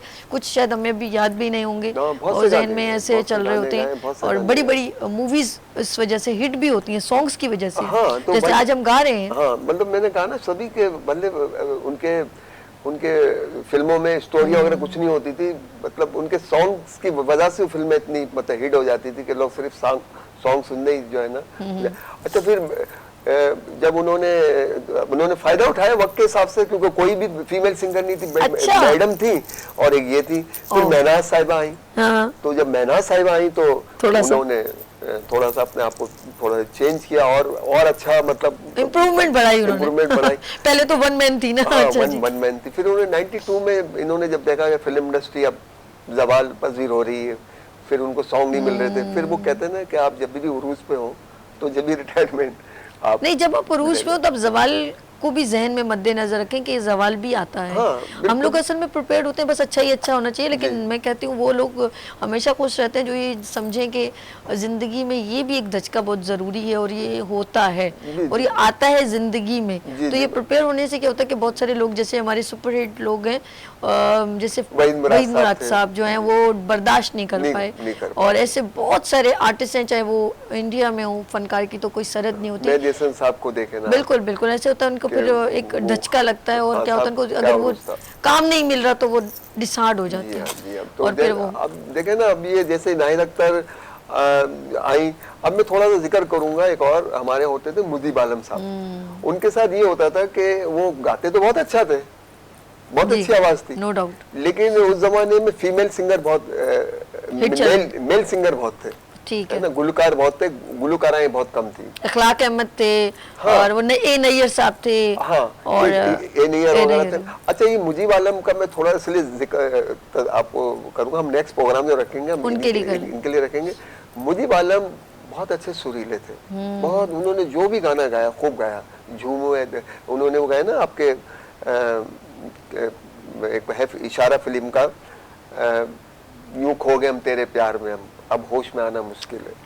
सर गुनगुनाते चले, उनको भी थोड़ा सुना दे। यूं खो गए तेरे प्यार में हम, ला ला ला ला ला ला, यूं खो गए तेरे प्यार में हम, अब होश में आना मुश्किल है, जब आँख मिलाना मुश्किल था, अब आँख मिलाना मुश्किल। तो ये है, बहुत अच्छा गाया उन्होंने, लेकिन मैं जो उनसे इसलिए एक्सपायर वो हूँ, मुतासिर हूँ कि उन्होंने जो भी सॉन्ग गाया खूब गाया। अच्छा, वो उस जमाने के जो मूसीकार थे वो उनको रखते थे रिजर्व में, कि जैसे अहमद हुसैन साहब नहीं आ रहे तो उनको बहुत सारी फिल्में मिल गई अहमद हुसैन साहब को। अब गाने जो हैं वो इतने हैं कि वो अहमद हुसैन साहब को टाइम ही नहीं मिल रहा कि वो उनको टाइम दे के भाई हम, तो मुजीब आलम को लेके आ जाते थे। लेकिन मुजीब आलम जब भी गाते थे खूब गाते थे, है ना। जैसे मैं तेरे अजनबी शहर में ढूंढता फिर रहा हूँ तुझे, मुझको आवाज दे, मुझको आवाज दे, मैं तेरे। फिर उन्होंने एक और भी बड़ा प्यारा गाया, दुनिया वालों तुम्हारी दुनिया में यूं गुजारी है जिंदगी हमने। आपने सुना होगा। काफ़ी यूँ है कि हम जब बात करते हैं अपने सिंगर्स की तो कभी कभी हम थोड़े से डिसहार्ट हो जाते हैं कि उनको उस ज़माने में भी जो है ना वो प्रोटोकॉल मिल जाता तो आज हमारे पास और स्टफ़ होता सॉन्ग्स का। लेकिन आज हम बात करें नाहिद अख्तर साहिबा के लिए, नाहिद अख्तर साहिबा जैसे अभी हैं थी मतलब हमारे साथ, लेकिन वो सिंगिंग में नहीं है, जबकि एक खूबसूरत आवाज़ की मालिका है वो, ऐसे ही है ना, मलका है बल्कि मैं ये कहूँगी। तो बिल्कुल इसी तरह जब हम अपने लेजेंड्स को उस तरह बस थोड़ा सा यूज़ करते हैं और उसके बाद हम छोड़ देते हैं, ये बहुत बड़ी मिस्टेक करते हैं। लता जी एंड तक, मरते तक जिसे बोलते हैं ना, वो तब तक अपनी आवाज़ उसका इस्तेमाल चल रहा था, वो लोग उसकी आवाज़ सुनना चाहते थे और उनकी आवाज़ में वाकई में वही खूबसूरती, ताजगी थी। जी, तो सभी साहब उसकी बड़ी वजह ये ना कि नाहिद अख्तर साहिबा गाती और मजीद गाती, उनकी आवाज़ में कोई आवाज़ उनकी कोई ख़राब नहीं हो गई थी, बड़ा अच्छा कर, लेकिन उन्हें फिर वही होता है कि फिल्म। चलिए जी, प्रोग्राम यहाँ पर खत्म हो गया। लास्ट में हम नाहिद अख्तर साहब का एक सॉन्ग जो है, जो अभी आपको अच्छा लगता है, जो कोई बात नहीं रिपीट ही सुना दीजिएगा, जो आपने शायद गुनगुनाया है, एक बार फिर उनका लास्ट सॉन्ग सुनते हैं। अपना बहुत ख्याल रखिएगा, इनके सॉन्ग पे एंड करते हैं।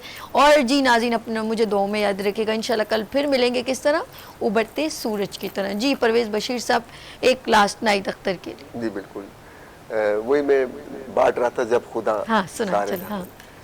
बांट रहा था जब खुदा सारे जहां की नेमतें, अपने खुदा से मांग ली, अपने खुदा से मांग ली, मैंने तेरी वफा सनम। बांट रहा था जब खुदा सारे जहां की नेमतें, सारे जहां की नेमतें। क्या जबरदस्त। बहुत शुक्रिया जनाब।